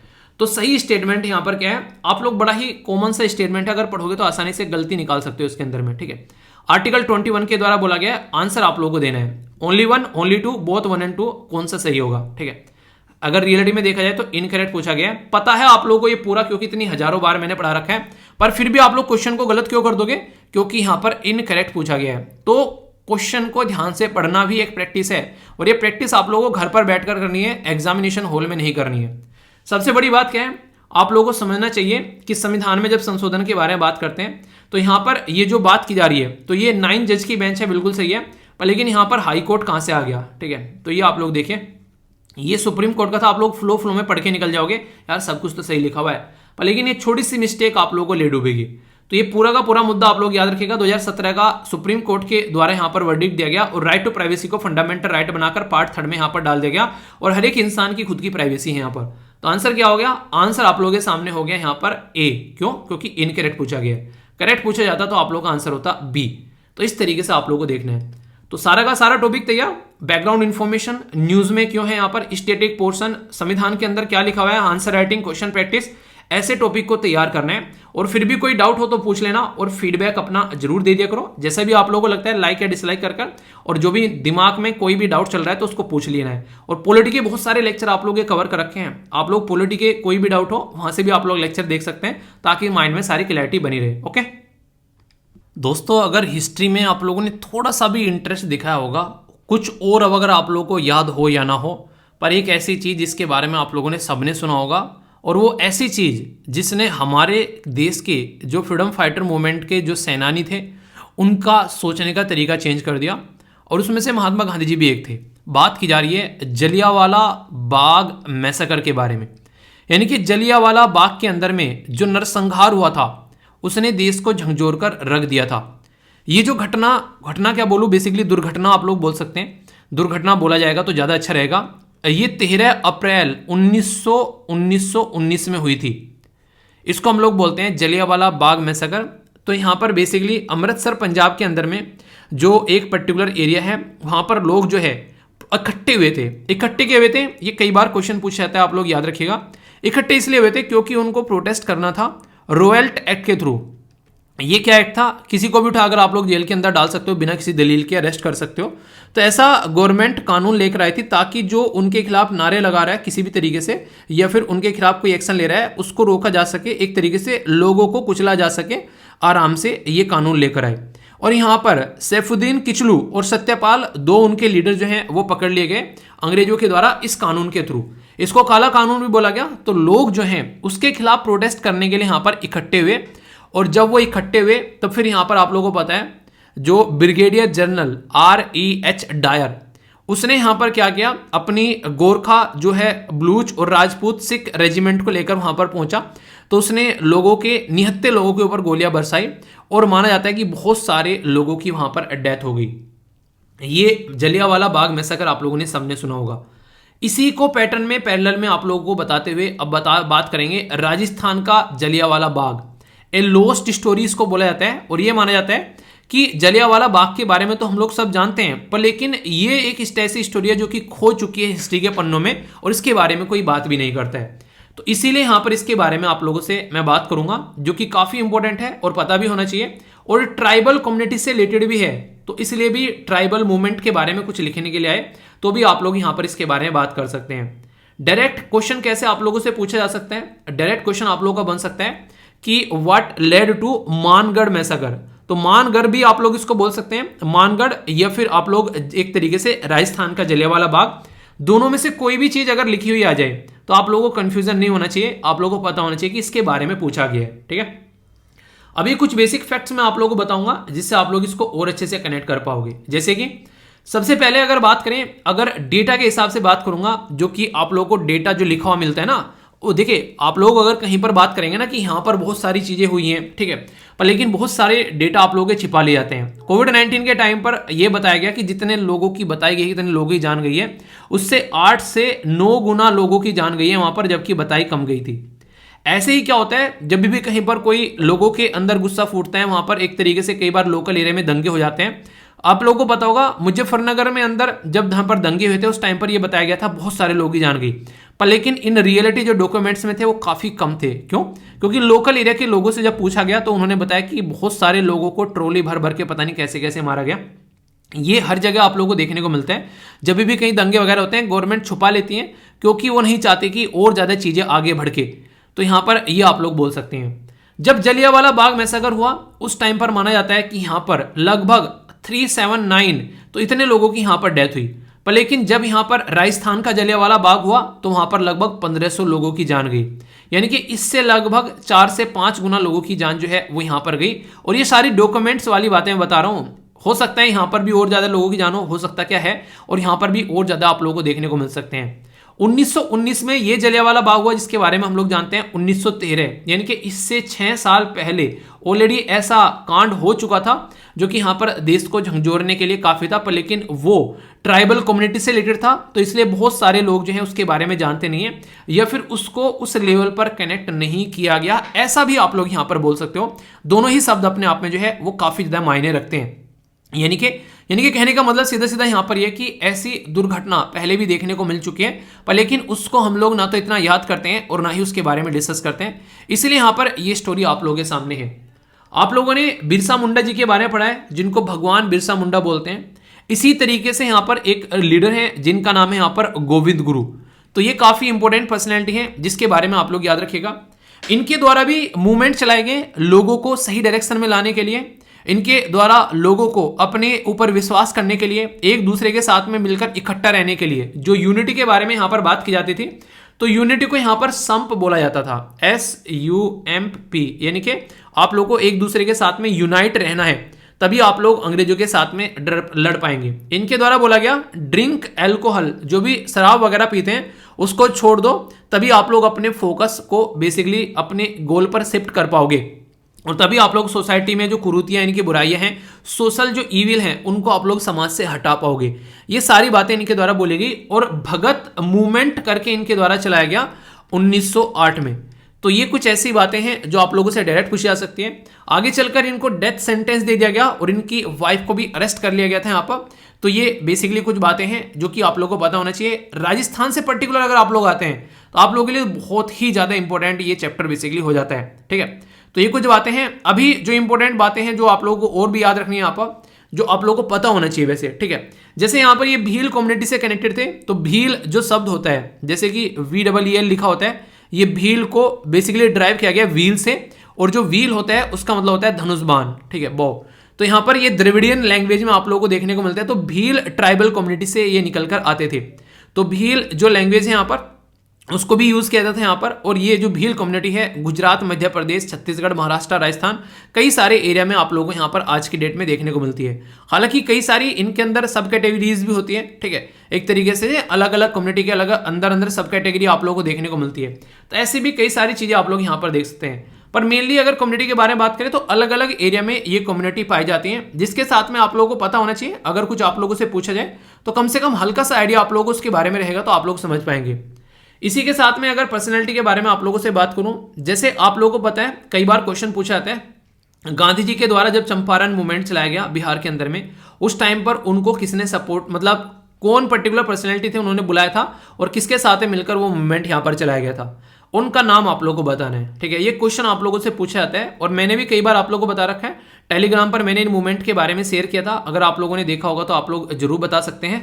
टेलीग्राम पर जाकर आप लोग चंपारण सर्च करोगे तो कई सारे आर्टिकल आप लोगों के सामने खुलकर आएंगे, जो कि आप लोग यहाँ पर कई सारी बातें बताएंगे। ठीक है, यहाँ पर आप लोग देख सकते हैं, यहाँ पर कई सारी चीजें जो है आप लोगों के लिए शेयर की गई है, तो यहाँ से आप लोग चीजों को समझ सकते हैं। चंपारण मूवमेंट के बारे में सारी बातें आप लोगों के सामने 1917 में हुआ, फिर खेड़ा मूवमेंट हुआ 1918 में, और अहमदाबाद मिल स्ट्राइक आप लोगों को देखने को मिल रही है।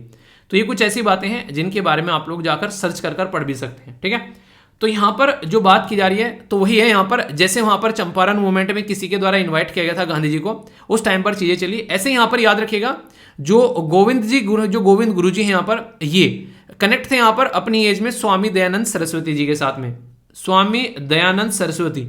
तो यहाँ पर इनके साथ में मिलकर इनके द्वारा मूवमेंट चलाए गए, जो कि एक सोशल रिफॉर्मर के तौर पर ट्राइबल कम्युनिटी के ऊपर यहाँ पर फोकस दिया गया। और जैसा मैंने बताया उनको कैसे मिलकर रहना है, कैसे दारू शराब वगैरह वो उनको यूज नहीं करनी चाहिए, इसके ऊपर फोकस दिया गया। स्वामी दयानंद सरस्वती जी से रिलेटेड एक फैक्ट आप लोग याद रखिएगा, आर्य समाज जो है उसके फाउंडर जो है, यूनियन के आर्य समाज की स्थापना जो है वो इन्हीं के द्वारा की गई थी। ठीक है, ये क्वेश्चन भी आप लोगों से कई बार पूछा जाता है, इस तरीके से आप लोगों ना कई बार मैच करने के लिए चीजें आ जाती हैं, तो कुछ फैक्ट्स आप लोगों को पता होने चाहिए। एक इंटरेस्टिंग क्वेश्चन आप लोगों से डायरेक्ट एग्जाम में पूछा सकता है मानगढ़ मैसेकर के बारे में। तो क्या बोला गया है, बोला गया कि ये बिफोर जलियांवाला बाग के देखने को मिला था, यानी कि जलियांवाला बाग से पहले हुआ था, आफ्टर 1857 की जो क्रांति उसके बाद में हुआ, आफ्टर जलियांवाला बाग, या फिर बोथ ए एंड बी। तो इंटरेस्टिंग क्वेश्चन आप लोगों से डायरेक्ट पूछा गया यहाँ पर, तो याद रखिएगा। पता चला आप लोगों को 1919 में जो है वो जलियांवाला बाग हुआ और ये हुआ था 1913 में। तो 1913 मतलब 1857 की क्रांति के बाद में भी हुआ और इससे पहले भी हुआ। तो आंसर क्या हो गया, आंसर यहाँ पर बी हो गया। तो ऐसे क्वेश्चन आप लोगों से डायरेक्ट एग्जाम में पूछे जाते हैं, अगर क्लियर रहेगा तो कोई भी डाउट नहीं रहेगा, तो ढंग से चीजों को तैयार करना चाहिए। मैंने आप लोगों को यहाँ पर भील वर्ड के बारे में बताया, तो भील जो ट्राइबल कम्युनिटी है उसके बारे में आप लोगों से डायरेक्ट कुछ क्वेश्चन पूछा सकता है।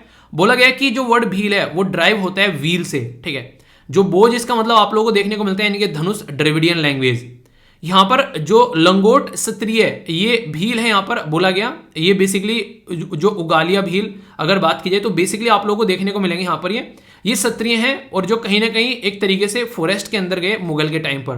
दूसरा बोल गया उगालिया भील जो है ये एक तरीके से ओरिजिनल भील है जो कि फॉरेस्ट के अंदर रहते थे।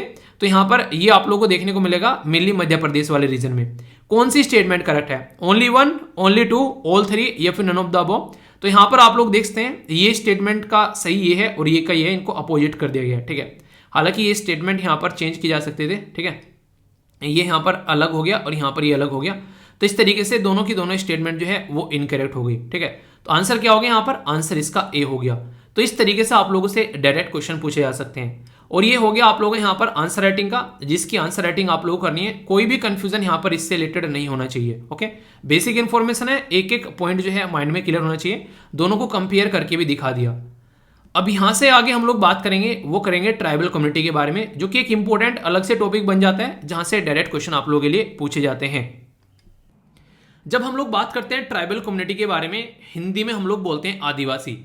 तो आदिवासी लोग वो होते हैं जो कि अपनी खुद की culture, economy, religious practice follow करना पसंद करते हैं। उनको इससे ज़्यादा मतलब नहीं है कि हमारा देश आज़ाद हो चुका है, हमने संविधान बना लिया है, हम लोग मंगल पर अपना मिशन भेजने वाले हैं। उनकी अपनी पर्सनल लाइफ है, अपने खुद के इश्यूज हैं, उनके अपनी ज़िंदगी को एंजॉय कर रहे हैं। और बहुत सारे ऐसे ट्राइबल कम्युनिटी के लोग भी हैं, जैसे आप लोगों ने सुना होगा जारवाहा ट्राइबल कम्युनिटी, सेंटिनलीज जो कि अंडमान निकोबार वाले एरिया में पाई जाती है।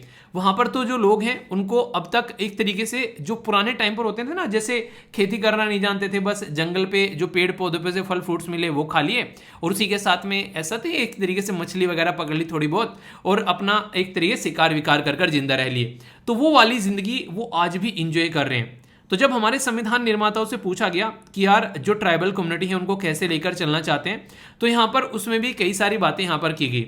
हालांकि स्टार्टिंग में अगर आप लोग बात करें, हम लोगों ने एक ही प्रोविजन रखा है यहाँ पर, पर लेकिन आगे चलकर हम लोगों ने शेड्यूल कास्ट और शेड्यूल ट्राइब जो है हम लोगों ने इसको अलग अलग कर दिया, क्योंकि शेड्यूल कास्ट जो है वो यहाँ पर उसकी अलग एक लेवल है सोसाइटी के अंदर में, शेड्यूल ट्राइब जो है वो बिल्कुल एक अलग लेवल है, तो दोनों को साथ में लेकर चलना पॉसिबल नहीं हो पा रहा था, तो आगे चलकर यहाँ पर इनको अलग कर दिया गया।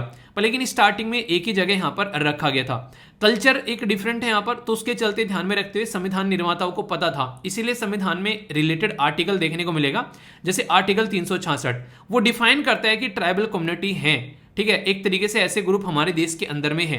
आर्टिकल 342 जो है वो शेड्यूल ट्राइब के बारे में पर्टिकुलरली बात करता है कि हाँ भाई साहब, आने वाले टाइम में अगर आप लोग चाहो तो यहाँ पर इनके लिए अलग से आप लोग प्रोविजन कर सकते हो। तो पूछ ले कोई आप लोगों से कि हमारी कंट्री में आर्टिकल जो 342 है यानी कि 342 जो है वो स्पेसिफिकेशन जो बातें करता है ट्राइबल या फिर ट्राइबल कम्युनिटी के बारे में, ठीक है, तो एक तरीके से संविधान के अंदर शेड्यूल ट्राइब से रिलेटेड आप लोगों को चीजें देखने को मिल जाती हैं कि किस राज्य में या फिर किस यूटी में जो ट्राइबल कम्युनिटी देखने को मिलती है, तो उससे रिलेटेड जो पावर है कि आप लोग इनसे रिलेटेड प्रोविजन बना सकते हैं।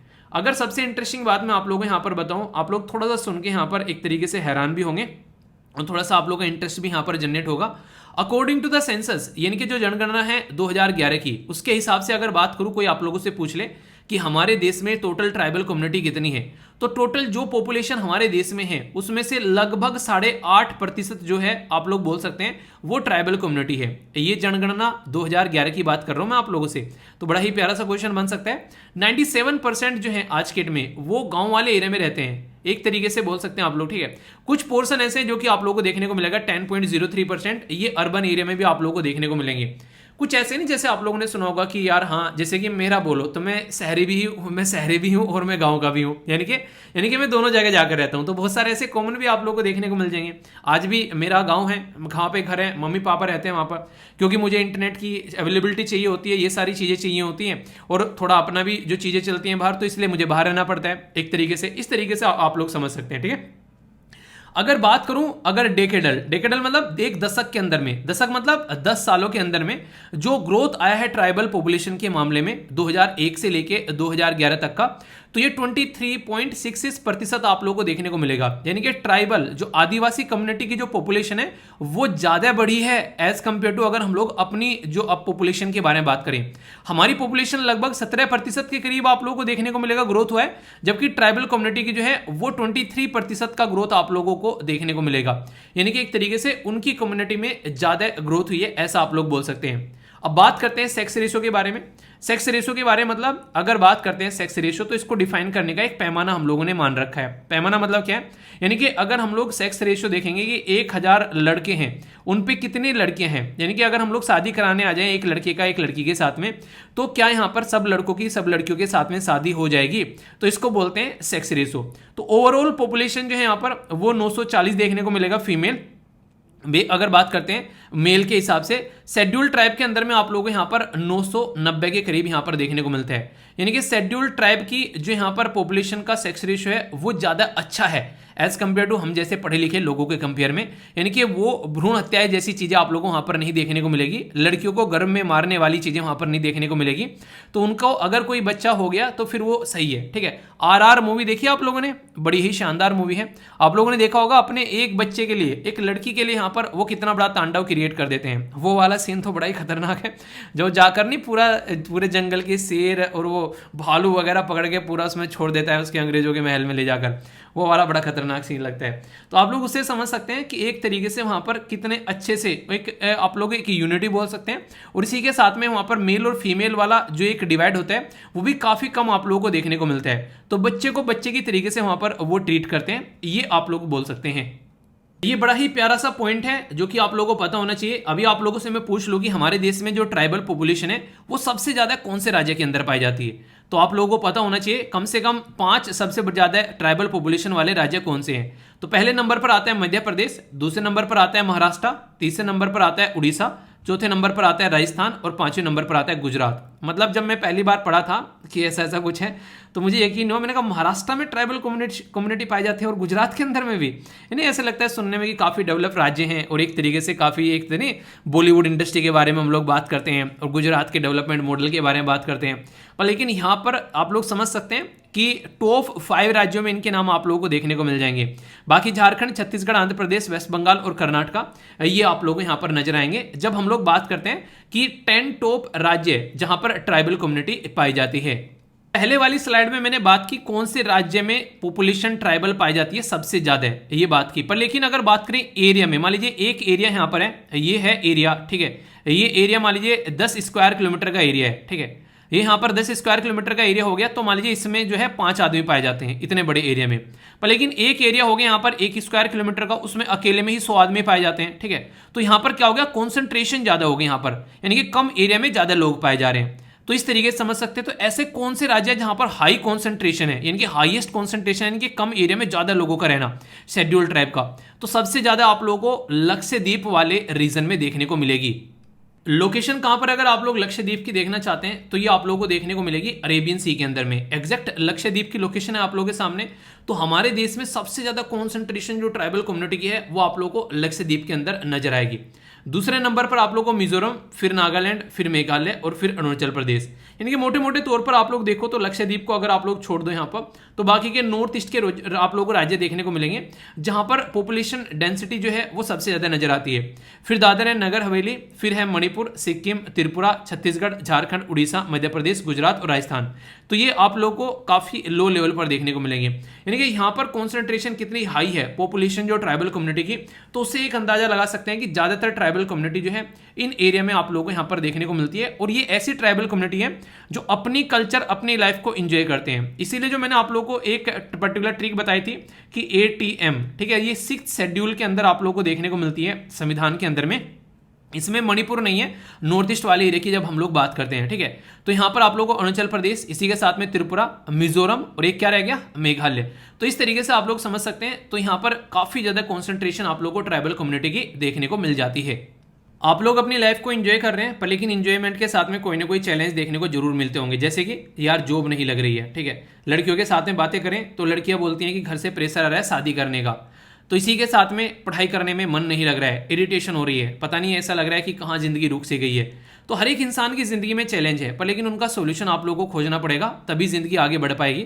आप लोगों को समझना पड़ेगा कि एग्जैक्टली कहां पर आप लोग अपनी एनर्जी लगा सकते हैं प्रेजेंट टाइम पर, और वो आप लोगों से अच्छा कोई नहीं जानता है। बस थोड़ा सा आप लोगों को अपने आप को टाइम देने की जरूरत है। ऐसे ही कई सारे चैलेंज जो हैं वो यहाँ पर हमारी कंट्री में ट्राइबल कम्युनिटी फेस करती है। जैसे कि अगर बात करें तो नेचुरल रिसोर्सेज जो हैं वो इनसे छीने जा रहे हैं। क्यों? क्योंकि पॉपुलेशन बढ़ रही है। हमारे जैसे लोग जो हैं, पढ़े लिखे समझदार लोग जो अपने आप को बोलते हैं, वो यहाँ से रिसोर्सेज निकाल कर ले जाते हैं। इसी के साथ में एजुकेशन आप लोगों को प्रॉपर देखने को नहीं मिलती है। इनकी लिटरेसी रेट, हाल तो हमारी कंट्री में जो पढ़ने की एक लिटरेसी की डेफिनेशन है वही इतनी ज्यादा खतरनाक है।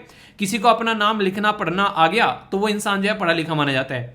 तो ये डेफिनेशन ही सबसे पहले मुझे लगता है चेंज करनी चाहिए, जिससे कि यहाँ पर सिचुएशन थोड़ी चेंज हो सके।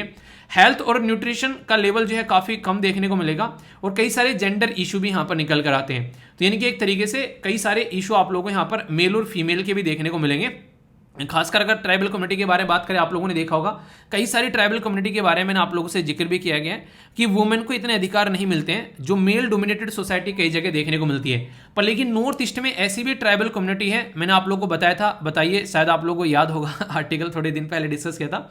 एक ट्राइबल कम्युनिटी ऐसी है जहां पर लड़के को शादी कर लड़की जो है वो अपने घर पर लेकर आती है। यानी कि जिस तरीके से आज की डेट में हमारी सोसाइटी में क्या होता है कि लड़का शादी करेगा और लड़की को अपने घर पे लेकर आएगा, और इस तरीके से समझ सकते हैं। पर लेकिन वहां पर अपोजिट होता है। अगर घर की सबसे बड़ी लड़की के बारे में बात करें तो उसको अधिकार होता है अपनी प्रॉपर्टी को वहन करने का, यानी कि लड़की के पास में प्रॉपर्टी का अधिकार जाता है। इस तरीके से आप लोग समझ सकते हैं। वो मैट्रियारिकल सोसाइटी आप लोगों को देखने को मिलेगी। प्रेजेंट टाइम पर इंडिया के अंदर में वैसे पैट्रियारिकल सोसाइटी है, यानी कि पितृ प्रधान यहाँ पर आप लोगों को देश नजर आएगा। पर ट्राइबल कम्युनिटी में मातृ प्रधान भी एरिया आप लोगों को देखने को मिलते हैं। तो वहां से हम लोग को सीखने की जरूरत है, ऐसा भी आप लोग बोल सकते हैं। ये वो ट्राइबल कम्युनिटी है जो हंटिंग, गैदरिंग वगैरह, फिशिंग वगैरह वो काम करती है। शिफ्टिंग, कल्टीवेशन वगैरह, मैंने एक तरीके से अपना वही एक तरीके से घूमे, यहाँ पर खा लिया, वहां पर ये काम कर लिया, थोड़ा बहुत अपना पशु वगैरह बांध लिए, वो वाली जिंदगी इनकी जीते हैं आज की डेट में भी। इनकी मेन जो इकोनॉमी है, मेन जो पैसा है वो यहीं से निकल कर आते हैं। पैसा क्या, बेसिकली एक तरीके से अपनी जिंदगी को एक वाहन करते हैं, ऐसा आप लोग यहाँ पर इसको बोल सकते हैं। ये वाली स्लाइड काफी इंपॉर्टेंट है, इसके ऊपर तो आप लोग स्लाइड पे स्टार लगा लेना, क्योंकि एक होता है ट्राइबल कम्युनिटी, एक होता है ट्राइबल कम्युनिटी के अंदर भी पर्टिकुलरली वनरेबल ट्राइबल कम्युनिटी। मतलब क्या है इसका? इसका मतलब यहाँ पर यह है कि यार एक ट्राइबल कम्युनिटी है जो कि काफी दिक्कत में है, उसके पास में रिसोर्सेज की कमी नहीं है, पर उसके अंदर भी कुछ लोग ऐसे हैं जिनकी खस्ता हालत हो रखी है, यानी कि उनके पास में तो बिल्कुल भी रिसोर्सेज नहीं है, उनके वजह ऐसे है कि बस उनको सपोर्ट प्रोवाइड करा दे, वरना पता नहीं जैसे तैसे जिंदगी उनकी चलेगी। तो उसके ऊपर फोकस देने के लिए यहाँ पर ये PVTG आया निकल कर। ये पर्टिकुलरली वनरेबल के बारे में जब बात की गई तो इसका मतलब ये था कि कुछ सपोर्ट प्रोवाइड कराया जाए। काफी वनरेबल है, वनरेबल का मतलब कि जिंदगी भाई साहब तांव पर लगी हुई है, जैसे तैसे चल रही है। तो इसके चलते उनके लिए एक ट्राइबल डेवलपमेंट फंड की बात यहां पर की जाती है, ताकि उनको एक सपोर्ट प्रोवाइड कराया जा सके उनके एरिया में। ये कॉन्सेप्ट कहां से निकल कर आया? ये 1975 में निकल कर आया, जब यहां पर बात करते हैं डिक्लेयर किए गए 52 ऐसी ट्राइबल कम्युनिटी हैं जिनको PVTG की कैटेगरी में रखा गया। ये किसके बेस पर किया गया? तो यहां पर देबोर कमीशन था जिसके बेस पर यहां पर इसको बनाया गया। इसने यहां पर प्रिमिटिव ट्राइबल ग्रुप के बारे में बात की थी 1973 में। तो जो इसने यहां पर सजेशन दिया, गवर्नमेंट को पसंद आ गया, वाह क्या बात कर दी, इन लोगों के ऊपर थोड़ा फोकस किया जाए, तो फिर गवर्नमेंट ने उसको एक्सेप्ट कर लिया। तो यहां से ये कमीशन जो है, ये कमीशन का सजेशन ही यहां पर आगे चलकर आज की डेट में जो यहां पर 75 टोटल PVTG हो गए हैं, जिनको पहले यहां पर 52 की कैटेगरी में रखा गया था। टोटल ट्राइबल कम्युनिटी कितनी है? ये है 705। समझिए आप लोग, हमारे देश में 705 ट्राइबल कम्युनिटी आप लोगों को देखने को मिलेगी। इसमें से 75 ट्राइबल कम्युनिटी ऐसी हैं जो कि PVTG की कैटेगरी में आती हैं, यानी कि ऐसी ट्राइबल कम्युनिटी जो कि आज के डेट में सबसे ज्यादा प्रॉब्लम फेस करती हैं। और उसमें से अगर आप लोग बात कर लें कौन सा राज्य है जहां पर सबसे ज्यादा देखने को मिलती है, तो याद रखिएगा उड़ीसा एक ऐसा राज्य है जहां सबसे ज्यादा PVTG देखने को मिलती है। 75 में से 13 अकेले उड़ीसा के अंदर से निकल कर आती है।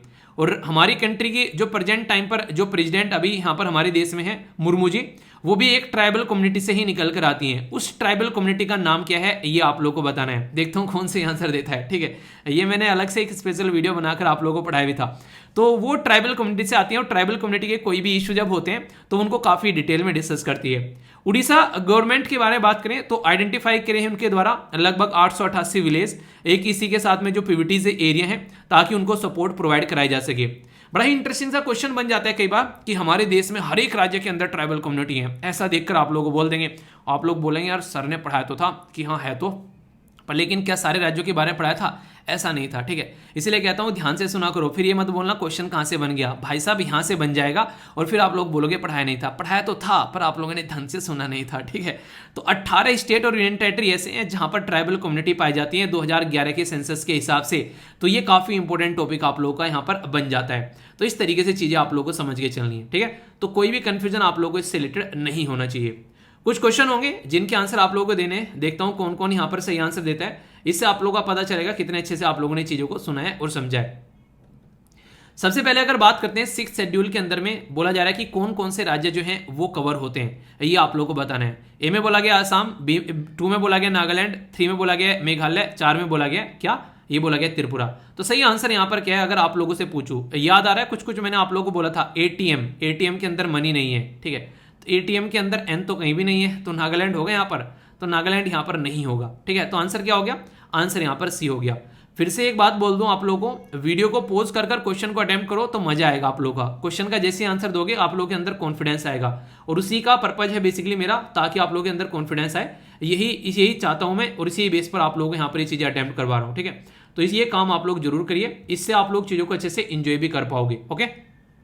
इंटरेस्टिंग क्वेश्चन है, बोला जा रहा है कि अरेंज करना है स्टेट को आप लोगों को डिसेंडिंग ऑर्डर में या फिर एक तरीके से घटते हुए क्रम में, जहां पर ट्राइबल पॉपुलेशन पाई जाती है सबसे ज्यादा है महाराष्ट्र, उड़ीसा, मध्य प्रदेश और गुजरात। तो इस वीडियो को पॉज कर 2 आंसर देखता हूं कौन सी आंसर दे रहा है। जो सही आंसर देगा उसको एक चॉकलेट मिलेगी, ठीक है। उसमें से एक चीज भी आप लोगों को याद है जो मैंने पढ़ाया था, पहले नंबर पर मैंने क्या बताया था? पहले नंबर पर बताया था मध्य प्रदेश, याद आ रहा है। दूसरे नंबर पर मैंने क्या बताया था? महाराष्ट्र। अगर ये 2 भी आप लोगों को याद है तो भी आप लोग क्वेश्चन का आंसर देकर चले जाएंगे। एटलीस्ट टॉप 5 यार आप लोग याद रखिए, ताकि कंफ्यूजन आप लोगों को देखने को नहीं मिले।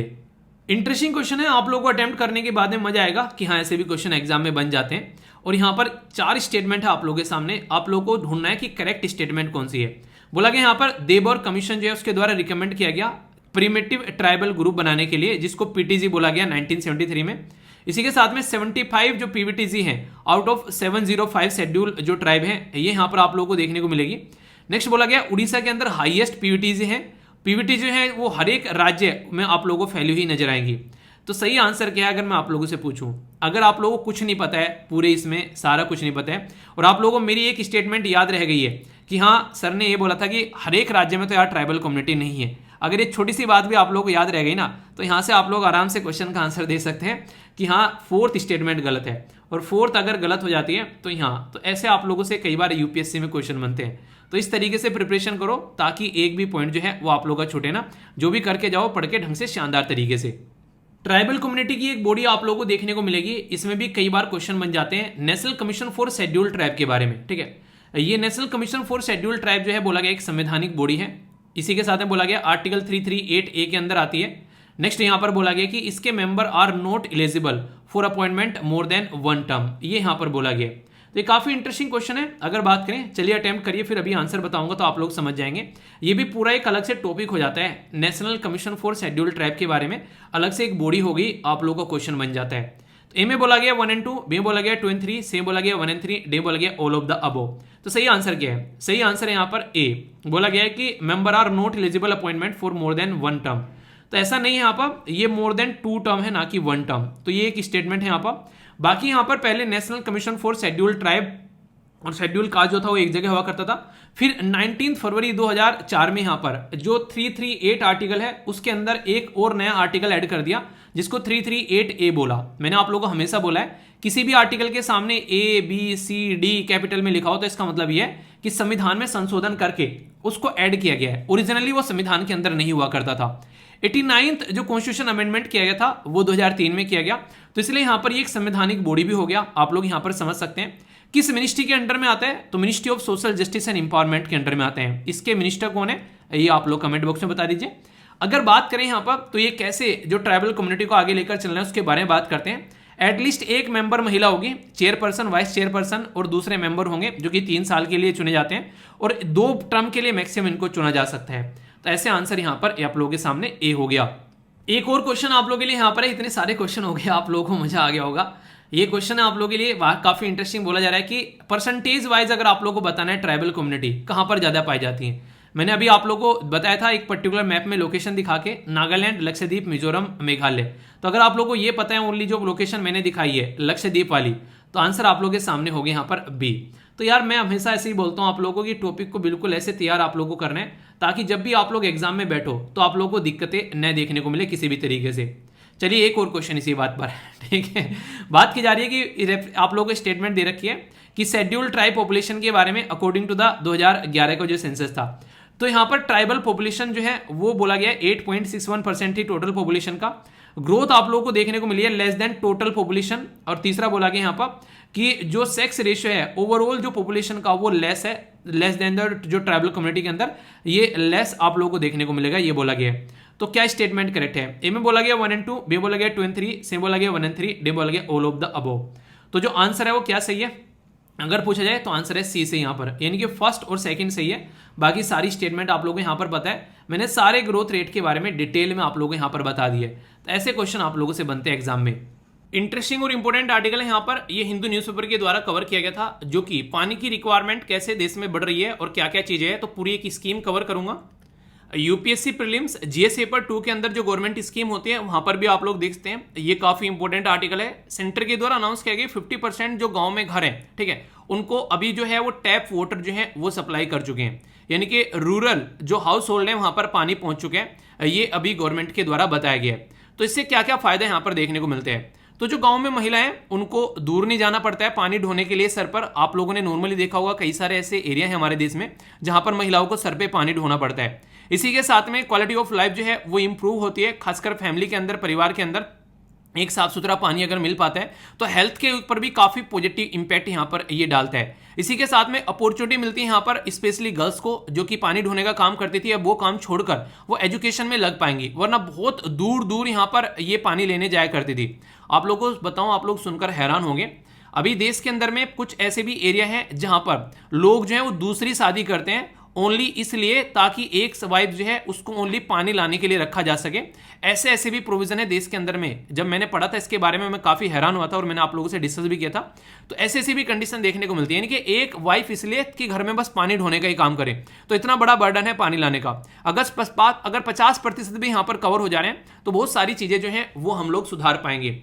और यहाँ पर एक स्कीम है हमारे देश में जिसके थ्रू ये सारे काम किए जा रहे हैं, तो बहुत ही उम्दा तरीके की स्कीम है। आप लोगों को पता रहेगा तो आप लोग एग्जाम में इससे क्वेश्चन भी सोल्व कर पाओगे। जल जीवन मिशन के बारे में बात की जा रही है। ये स्कीम 2019 में लॉन्च की गई थी और इस स्कीम का एक टारगेट था। वो टारगेट काफी इंपॉर्टेंट था कि functional house hold tap connection, यानी कि एक ऐसा टोटी का पानी घर में जो कि कनेक्शन हो, खासकर टोटी का घर में, और वो पानी आए और वो फंक्शन करे, तो इसके ऊपर फोकस दिया गया।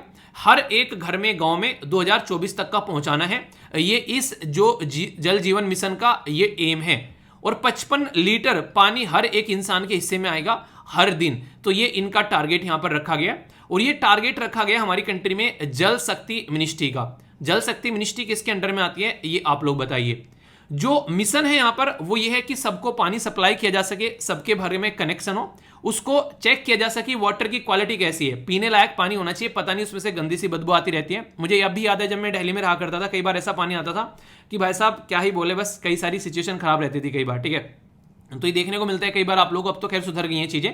इसी के साथ में पानी को कंजर्व करने पर फोकस है। ड्रिंकिंग पानी में कैसे वृद्धि लानी है, लोगों तक ज्यादा पहुंचना है। और जो गंदा पानी होता है उसका कैसा ट्रीटमेंट करना है, तो वो आप लोग यहां पर, और कैसे उसको रीयूज करना है, ठीक है। हमारा जो लैंडलॉर्ड था वो उस एरिया का सबसे अमीर आदमी था, ठीक है। तो मैंने बोला कि अंकल जी पानी कहाँ से आता है? कह रहे बेटा गंगा का पानी आता है, ठीक है, बड़ा ही साफ पानी है। मैंने कहा अच्छा जी।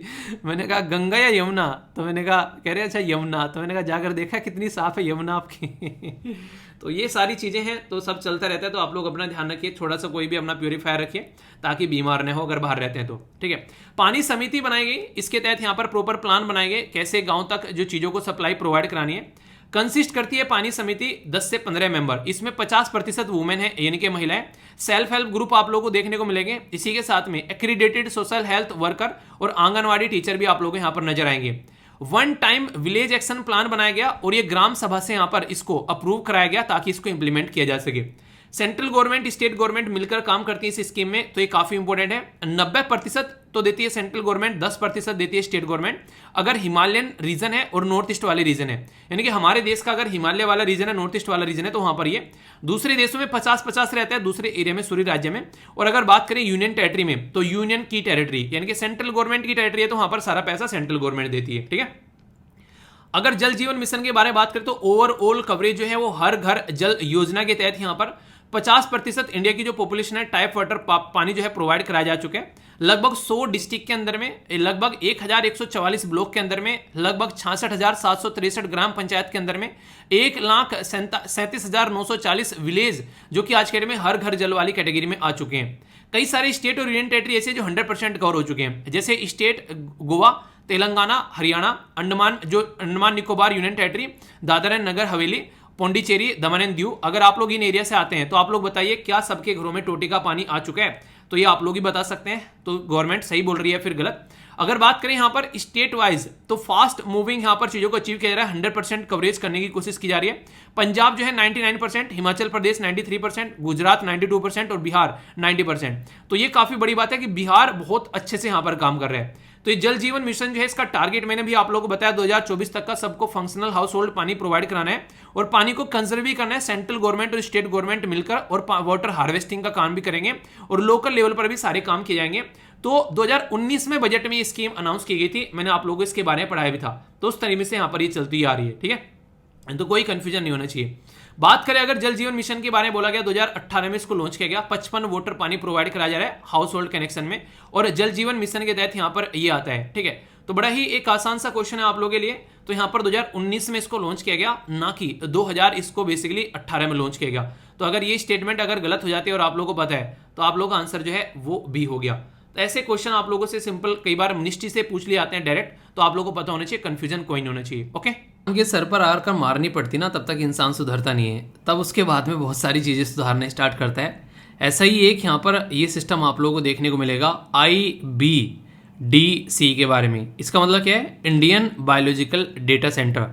बायोलॉजिकल डेटा मतलब ऐसा डेटा जो कि आप लोगों की लाइफ से बेसिकली रिलेटेड हो, जैसे कि आप लोगों के फिंगरप्रिंट हो गए, आइरिस स्कैन हो गए, जो आधार कार्ड में भी इकट्ठा किया गया था, आप लोगों का डीएनए हो गया, ठीक है, कोई डिजीज़ है आप लोगों की बॉडी में या फिर उसके बारे में इंफॉर्मेशन रखना, तो सारी चीज़ें। तो ये काफ़ी एक इंपॉर्टेंट और इंटरेस्टिंग टॉपिक यहाँ पर बन जाता है। इंडियन बायोलॉजिकल डेटा सेंटर, ये अभी आप लोगों को देखने को मिलेगा पहली बार देश के अंदर में एक नेशनल रेपोजिटरी के तौर पर लाइफ साइंस डेटा जो है वो फरीदाबाद में रखा जाएगा। यहाँ पर नेशनल रेपोजिटरी यानी कि नेशनल लेवल पर यहाँ पर उसको आइडेंटिफाई किया जा चुकेगा, उसके अंदर क्या क्या चीज़ें हैं, अगर किसी को चेक करनी है कहीं पे भी बैठकर जो है वो उसको चेक किया जा सकता है, एक ऐसा डेटा तैयार किया जाएगा। आप लोग बोलोगे क्या जरूरत है? अब मतलब जरूरत ऐसी है कि अब तक तो लग नहीं रहा था कि क्या जरूरत है, पर लेकिन वही है, जब समस्याएं आती हैं तो समाधान की जरूरत पड़ जाती है। तो यहाँ पर जो बात की जा रही है, इंडियन जो SARS-CoV-2 जो जीनोमिक कंसोर्टियम लैब है उसके हिसाब से भी चीज़ें आप लोगों को यहाँ पर कनेक्ट होती हुई नजर आएगी। यानी कि कोविड-19 के टाइम पर इस तरीके से सर्विलेंस की काफ़ी ज़्यादा जरूरत पड़ गई, और ये वो डेटा है जो कि public funded research in India के थ्रू यहाँ पर जनरेट किया जाएगा। यानी कहने का मतलब यहाँ पर ये कि ऐसा डेटा जो कि सबके लिए अवेलेबल रहेगा एक सिस्टमेटिक तौर पर, जो कि फेयर यहाँ पर शेयरिंग रहेगी। मतलब एक तो यहाँ पर बात की जा रही है किसके बारे में, फाइंडेबल, यानी कि पता लगाया जा सके कंपेयर करके, अच्छा ये उस पर्टिकुलर इंसान से रिलेटेड डेटा है, एक्सेस किया जा सके, इंटर ऑपरेबल हो, यानी कि एक जगह से दूसरी जगह पर आसानी से उसको ट्रांसफर भी किया जा सके, और रीयूजेबल प्रिंसिपल पर ये काम करने वाला है। ये जो डेटा है कहीं ना कहीं अगर इकट्ठा करेंगे तो उसको स्टोर भी करना पड़ेगा, तो 4 बेसिकली पेटाबाइट जो है वो यहाँ पर इकट्ठा किया जा रहा है ब्रह्म हाई परफॉर्मेंस कंप्यूटिंग जो फैसिलिटी है उसके अंदर में। ये बेसिकली मैंने बोला अभी फरीदाबाद जरूर याद रखेगा, फरीदाबाद में यहाँ पर ये सारी चीज़ें इस्टेब्लिश की जा रही हैं। ये एक तरीके से ऑनलाइन जो यहाँ पर डैशबोर्ड है, तो एक जीनोमिक जो सर्विलेंस का उसके ऊपर ध्यान देकर चलेगा, यानी कि एक तरीके से यहाँ से इसको होस्ट किया जा रहा है, ऐसा भी आप लोग बोल सकते हैं। तो ये सारी चीज़ें जैसे मैंने आप लोगों से बात की थी कि अभी रिसेंटली जो आप लोग डिजी लॉकर यूज़ कर रहे हो उसमें हेल्थ कार्ड का भी एक तरीके से एक कनेक्शन बनाने की कोशिश की जा रही है, ताकि इंसान कहीं पर भी घूम रहा है, कोई भी दिक्कत है तो 1 मिनट में यहाँ पर उसका इस्तेमाल किया जा सके। तो इसी तरीके से ये भी एक नेक्स्ट लेवल की चीज़ है जो कि आप लोगों को पता होनी चाहिए। क्वेश्चन पूछा जाए तो कन्फ्यूजन बिल्कुल नहीं होना चाहिए। ओके, एक ऐसा आर्टिकल जो कि कई बार रिसेंटली न्यूज़ में देखने को मिला है, और ये काफ़ी इंपॉर्टेंट और इंटरेस्टिंग पावर प्रोवाइड कराता है सुप्रीम कोर्ट ऑफ इंडिया को। यानी कि हमारे देश में जो सुप्रीम कोर्ट है उसके पास में एक सुपर पावर यहाँ से निकल कर आती है आर्टिकल 142 से। यानी कि आर्टिकल 142 जो है यहाँ पर ये पावर देता है कि कहीं ना कहीं एक तरीके से कंप्लीट जस्टिस जो है वो लोगों को प्रोवाइड कराया जा सकता है इस पर्टिकुलर आर्टिकल का इस्तेमाल करके। यानी कि अगर कोर्ट को लग रहा है कहीं पर कोई दिक्कत परेशानी है तो इस आर्टिकल का इस्तेमाल किया जा सकता है। तो ये आर्टिकल जो है कई बार न्यूज़ में आप लोगों को देखने को मिलता है, अभी फिर से यहाँ पर न्यूज़ में आ गया है। अभी न्यूज़ में क्यों आ गया है? क्योंकि यहाँ पर जो राजीव गांधी जी की असैसिनेशन यानी कि हत्या करने वाले लोग जो हैं उनको रिहा करने की बात की जा रही है। तो यहाँ पर अगर कोई भी ऐसा डिसीजन जो है वो सुप्रीम कोर्ट लेता है तो आर्टिकल यहाँ पर बेसिकली 142 के हिसाब से यहाँ पर वो काम करेगा, और इसी के चलते यहाँ पर ये बातें भी आप लोगों को देखने को मिल रही है। यानी कहने का मतलब यहाँ पर ये कि ये पर्टिकुलर आर्टिकल जब सुप्रीम कोर्ट ने इस्तेमाल किया तो इसका मतलब ये होगा कि सुप्रीम कोर्ट जो है वो चाहता है कि जो भी चीज़ें यहाँ पर हैं वो एक तरीके से ऐसे रहें ताकि ज़्यादा से ज़्यादा लोगों का फ़ायदा पहुँचा सके। तो इसलिए इसी पर्टिकुलर आर्टिकल का नाम दिया जाता है कि ये कंप्लीट जस्टिस प्रोवाइड कराने का काम करते हैं, और ये थ्रू आउट द इंडिया यानी कि पूरे देश के अंदर में इसको इम्प्लीमेंट किया जाता है। ठीक है, इसी से कनेक्टेड आप लोगों को आसपास कई सारे आर्टिकल देखने को मिलेंगे, जैसे आर्टिकल 145। ये याद रखिएगा, अगर आप लोगों को कॉन्स्टिट्यूशन बेंच बनानी है तो ओनली सुप्रीम कोर्ट में जो चीफ जस्टिस ऑफ इंडिया है उसकी इजाज़त के बगैर आप लोग वो नहीं बना सकते। एक तरीके से वो होल सोल अथॉरिटी है, उन्हीं को पावर दे रखी है आर्टिकल 145 के तहत यहाँ पर, ठीक है, बेंच बनाने की। आर्टिकल 143 है तो आप लोगों को पता ही है यहाँ पर, जिसके चलते प्रेसिडेंट जो है सुप्रीम कोर्ट से सलाह लेते हैं, यानी कि 143 यानी कि आई लव यू वाला चक्कर नहीं, वो आप लोग याद रखते हैं इसे, उसके साथ में भी आप लोग इसको कनेक्ट करके देख सकते हैं। तो 3 आर्टिकल मैंने आप लोगों को बताए, आर्टिकल 142, आर्टिकल 145 और आर्टिकल 143। तीनों में से किसी भी आर्टिकल के बारे में कोई भी कंफ्यूजन आप लोगों को नहीं होना चाहिए। ठीक है, अगर कंफ्यूजन होगा तो दूर करना है। किससे रिलेटेड है यहाँ पर ये डायरेक्ट क्वेश्चन बनता है एग्जाम के अंदर। ओके, प्राइम मिनिस्टर मोदी अभी साउथ में गए तो यहाँ पर ये चीज़ ट्रेंड कर रही थी बाकायदा ट्विटर के ऊपर। ठीक है, जब मैंने इसको देखा तो यहाँ पर इसके बारे में बात करूंगा। प्राइम मिनिस्टर मोदी साहब के द्वारा यहाँ पर बेसिकली रामनगुंडम फर्टिलाइजर, ये केमिकल जो लिमिटेड है उसका उद्घाटन किया तेलंगाना के अंदर में। ठीक है, तेलंगाना वही देश है, राज्य है जो कि आंध्र प्रदेश से अलग किया गया था 2014 में। ठीक है, तो ये एक तरीके से आप लोग बोल सकते हैं कि लेटेस्ट ऐसा जो राज्य था अब तक, जब तक जम्मू एंड कश्मीर को अलग नहीं किया गया 2 यूनियन टेरिटरी में। अच्छा, कई बार अभी बच्चों को कन्फ्यूजन होता है हमारे देश के अंदर में कितने राज्य हैं और कितने यूनियन टेरिटरी हैं आज की डेट में, क्योंकि 2 यूनियन टेरिटरी को मर्ज भी किया है। पहले 7 थे, फिर 9 हो गए और फिर मर्ज कर दिया। तो फिर यहाँ पर क्वेश्चन पूछ के आंसर भी खुद ही दे देता हूँ मैं। काबरा बाबरा हो रहा हूँ। चलिए आंसर दीजिए, ठीक है। एक्सप्लेनेशन है, भूल जाता हूँ मैं, पूछ के आ रहा हूँ कई बार। चलिए ठीक है, हो गया ना। 8 यूनियन टेरिटरी। अब स्टेट बता दो आप लोग, ठीक है। प्राइम मिनिस्टर मोदी जी के द्वारा यहाँ पर ONGC जब बात करते हैं यहाँ पर, तो ONGC जो हमारे देश में बहुत ही इंपॉर्टेंट कंपनी है, एक महारत्न है, इसकी फुल फॉर्म आप लोग बताइए। इसके द्वारा यूफील्ड, ये KG बहुत इंपॉर्टेंट है, ये LKG UKG वाला KG नहीं है, ये कृष्णा गोदावरी वाला एरिया है। तो वहाँ पर एक तरीके से एक नई फैसिलिटी जो है वो इनोग्रेट की है। ये बहुत इंपॉर्टेंट एरिया है। अगर अपने देश में हम लोग इन चीज़ों पर काम करना स्टार्ट करें तो बहुत सारी कंट्री के ऊपर हमारी डिपेंडेंसी कम हो जाएगी, ठीक है। पब्लिक सर्विस ब्रॉडकास्टिंग डे जो है वो 12 नवंबर को सेलिब्रेट किया जाता है। काफ़ी इंपॉर्टेंट है हमारी लाइफ के साथ में कनेक्टिविटी ये चीज़ होगी। नेशनल लीगल सर्विस डे के बारे में मैंने डिस्कस किया था, 9 नवंबर याद रखिएगा। और NLSA ये तो एक ऐसी ऑथोरिटी है जो कई सारे इंपॉर्टेंट केस में आप लोगों को देखने को मिलेगी।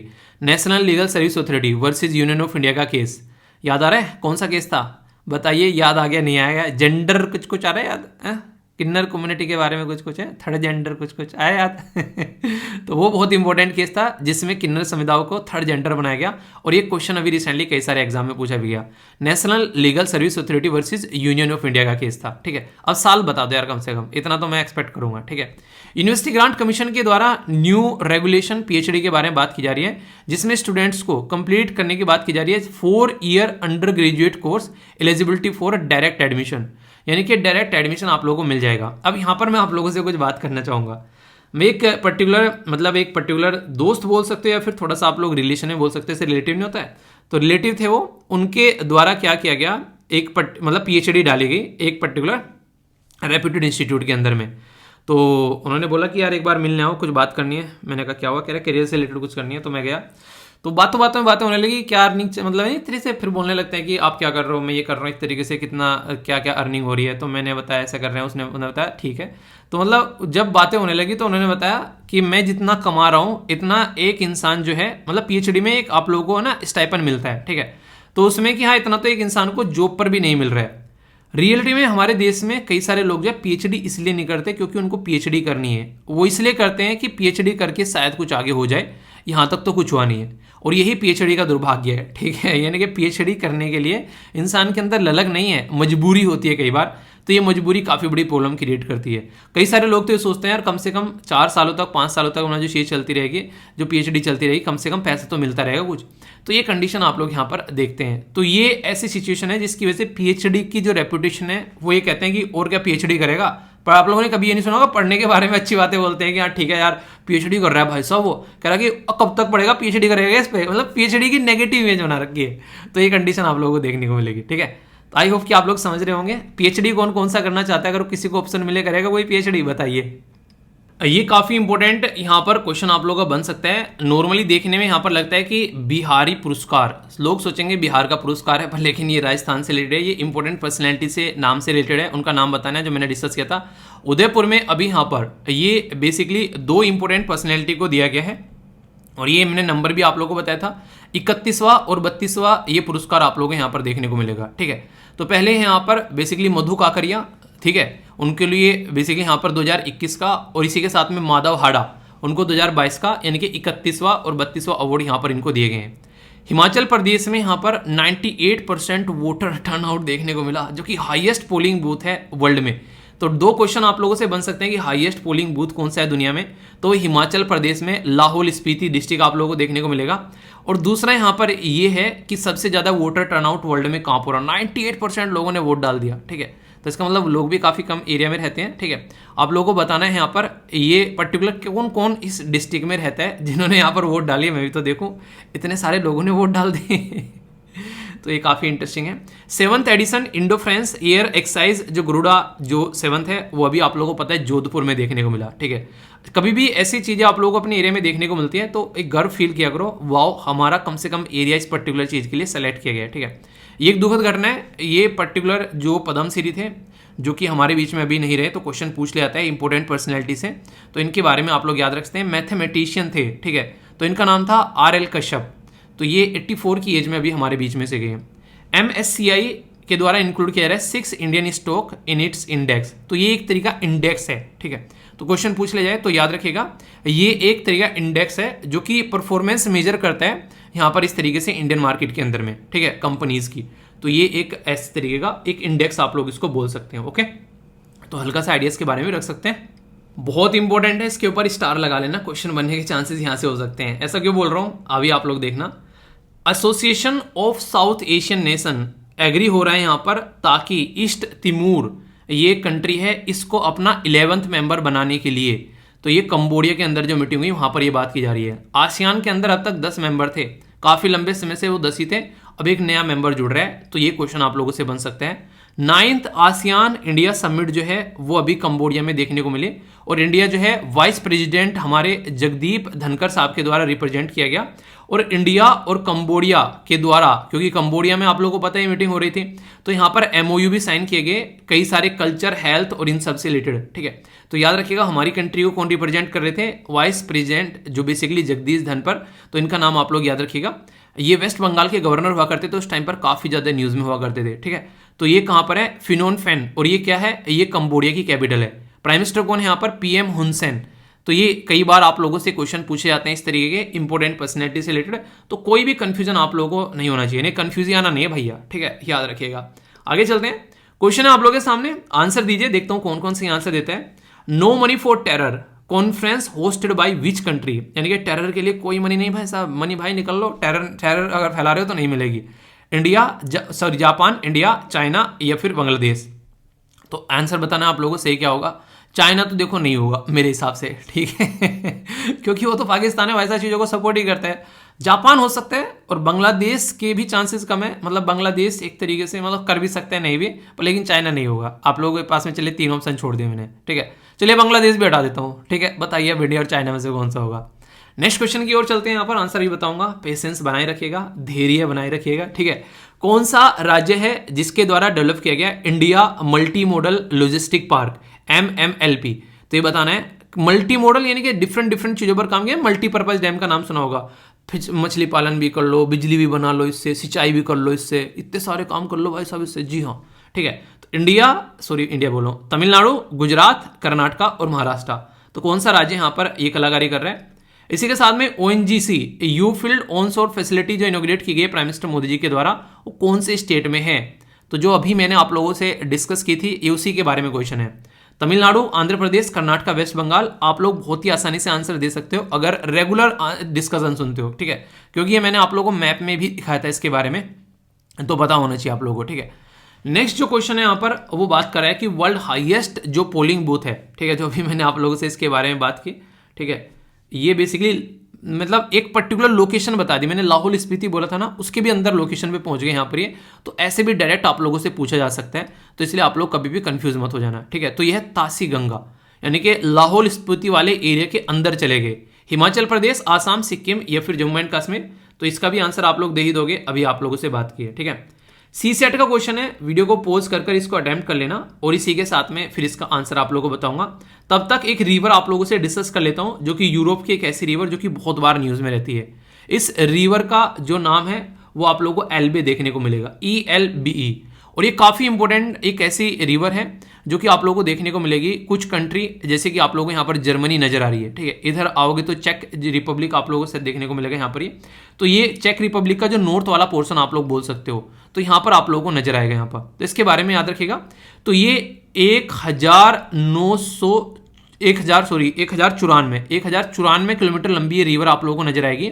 और जो वर्ड है ना एल्ब, इसका मतलब होता है रिवर या फिर रिवर बेड, एक तरीके से जो पोर्शन होता है नदी का, उसके बारे में याद रखिएगा। तो ये काफी इंपॉर्टेंट क्वेश्चन आप लोगों से बन सकता है। ये कुछ पोर्शन आप लोगों को यहाँ पर जर्मनी से भी होता हुआ इसका नजर आएगा, तो ये ऐसी नदी है जो कि याद रखिएगा। फिर से बोल रहा हूँ, PPT हिंदी और इंग्लिश में आप लोगों को देखने को मिल जाती है, टेलीग्राम से जाकर डाउनलोड कर लिया करो, कोई भी दिक्कत आप लोगों को नहीं होनी चाहिए।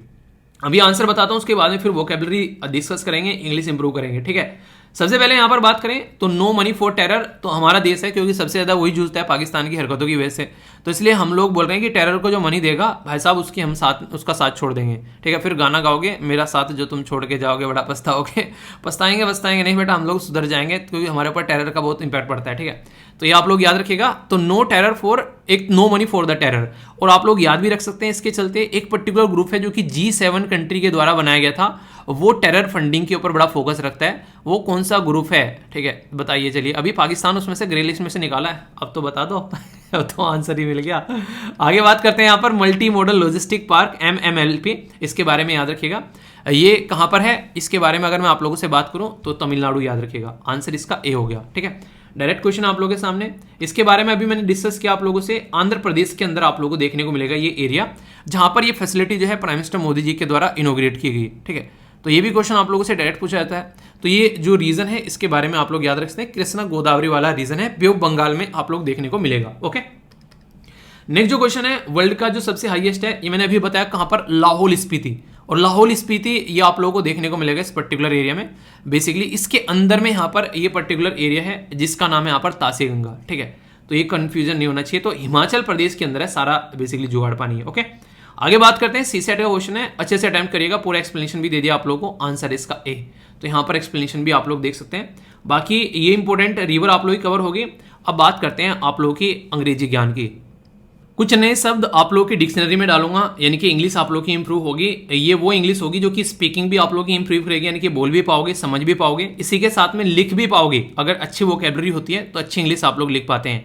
एनडीए सीडीएस एसएससी बैंकिंग की तैयारी कर रहे हो अगर आप लोग, तो एंटोनिम्स सिनोनिम्स भी आप लोग यहाँ पर इस स्लाइड में दे रखे हैं, वो भी आप लोगों को फायदा पहुंचाएंगे, ठीक है।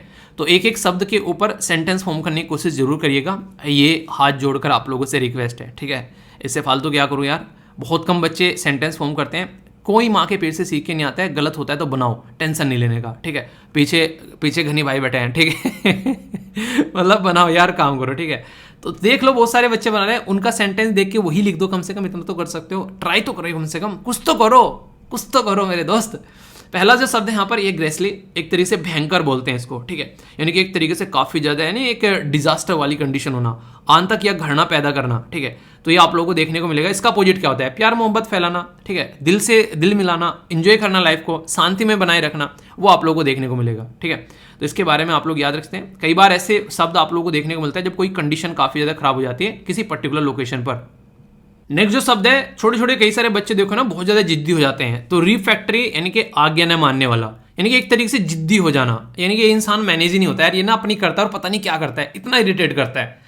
तो एक तरीके से वो वाली सिचुएशन आप लोग देखते हैं। आया किसी का नाम दिमाग में, जब भी बात बोलता हूँ कोई दिमाग में नाम आता है कि हाँ यार हमारे पास भी आई कैसा नमूना तो यहाँ पर ये शब्द है रिफैक्टरी। इसका अपोजिट क्या होगा, आप लोगों के जैसा बड़ा ही प्यारा सा बच्चा जो सारी बातें मानता है, अच्छे से अपना काम करता है, एक्सरसाइज करता है, टाइम पे उठता है, टाइम पे काम करता है, तो अपोजिट में आप लोगों के जैसा बच्चा होगा, ठीक है। ये शब्द काफी इंटरेस्टिंग है। यहाँ पर जब हेल्थ के बारे में बात करते हैं कई बार बोलते हैं रिकूपरेट, यानी कि एक तरीके से स्वस्थ हो जाना, ठीक है, रिकवरी करना किसी बीमारी से, किसी सिचुएशन से, वहां से निकल कर आ जाना, बीमारी कहते हैं, फिर किसी परिश्रम के बाद में ना आके बहुत लंबे समय से और थक गए फिर उससे निकल के आना, तो वाली चीज है। तो ये काफी इंटरेस्टिंग है, तो इसके बारे में भी आप लोग जो है सेंटेंस फॉर्म करिएगा अपनी लाइफ से रिलेटेड, तो आप लोग लंबे समय तक इनको फिर स्पीकिंग में भी यूज कर पाओगे और अंग्रेजी बोलना भी आसान लगेगा, ओके। ये शब्द है हीव, एक तरीके से हिंदी में उत्तोलन बोला गया है, पर किसी चीज को उठाना बोल सकते हैं आप लोग, ठीक है। किसी हैवी चीज को उठाना है, फिर कोई बड़ा एफर्ट डालना, जैसे आप लोग मेहनत करके अपना एग्जाम निकाल दो, भले कोई सिचुएशन क्यों ना हो उसको साइड में रखते हुए आप लोग बस पढ़ाई करो और पढ़ाई कर कंफर्टेबल फील करो, वो वाली चीज होती है यहाँ पर, ठीक है। तो ही बोलते हैं यहाँ पर किसी चीज को पुल करना एक तरीके से, ठीक है, ड्रैग करना भी बोल देते हैं कुछ भारी चीज को, या फिर किसी ग्रेट एफर्ट को लगाना, ठीक है। इंटिमिडेट एक तरीके से धमकाना होता है, ठीक है, किसी चीज को एक तरीके से यानी कार्य करने के लिए किसी को धमकाना कि ये करो, जैसे मैं बोलता हूँ ये करो, ठीक है, वरना ये कर देंगे, ठीक है। घर वाले बेसिकली बोलते हैं तो पढ़ लो, नहीं तो बेटा खेतों में लगा देंगे काम करने के लिए। अक्सर गांव में खासकर ऐसा उदाहरण दिया जाता है, या तो पढ़ लो नहीं तो खेत में चलो दराती उठाओ, ठीक है। तो ये वाली चीज देखने को मिलेगी। तो ये धमकाने वाली बात होती है। धमकाना के आप लोगों के मन में थोड़ा तो डर होना चाहिए चीजों को लेके, तभी आप लोग काम करोगे, वरना कोई भी चीज आप लोग नहीं करोगे और बोलोगे क्या ही रखा है इसमें, अरे जो चल रहा है चलने दो, ठीक है। तो ये वाली सिचुएशन आप लोग समझ सकते हैं। ओके, अपने ऊपर कॉन्फिडेंस रखना स्टार्ट करो। जितना ज़्यादा डीमोटिवेट आप लोग रहोगे और जितना ज़्यादा फालतू में टाइम को आप लोग वेस्ट करोगे, उतना ही ज़्यादा आप लोग डीमोटिवेट रहोगे। सारी चीज़ें एक दूसरे के साथ में कनेक्टेड है। अब आप लोग डिसाइड कर लो कि आप लोगों को क्या करना है। एक इंसान है कि इन्हीं 24 घंटे का यूज़ करके वो अपनी ज़िंदगी शानदार तरीके से एंजॉय कर रहे हैं और आप लोग उसको देख देख के रो रहे हो। और एक इंसान ऐसा है कि पूरे दिन बस रोए जा रहा है कि यार 24 ही घंटे हैं, कुछ भी नहीं हो रहा है, कैसे करूँ, पूरे दिन मतलब टाइम पास चल रहा है। तो फिर तो यार रोना लाजमी है। तो आप लोगों को ये चीज़ें समझनी पड़ेगी और जब तक नहीं समझोगे तब तक दर दर की ठोकरें ऐसी चलती रहेंगी और जिस दिन समझ जाओगे सारे सोल्यूशन आप लोगों के हाथ में होगा। तो ये आज का डिस्कशन कैसा लगा जरूर बताना। मेरे साथ में आप लोग यहाँ पर ट्विटर, इंस्टाग्राम या फेसबुक पर कनेक्ट हो सकते हो। कई सारी इंटरेस्टिंग चीज़ें शेयर की जाती हैं यहाँ पर। और इसी के साथ में आसपास सफाई रखियो, पानी और पेड़ पौधों को सेव रखना, पॉलीथीन और प्लास्टिक बैग वगैरह यूज़ करने से बचना। तो फीडबैक जरूर देना, लाइक डिसलाइक करके जो भी आप लोगों को लगता है। तो अगले लेक्चर में मिलता हूँ, तब तक अपना ध्यान रखिए, अच्छे से एंजॉय करते रहिए। तो बड़ों को नमस्ते, छोटों को प्यार, छोटी सी लाइफ एंजॉय करार। मिलता हूँ नेक्स्ट वीडियो में, तब तक के लिए जय हिंद।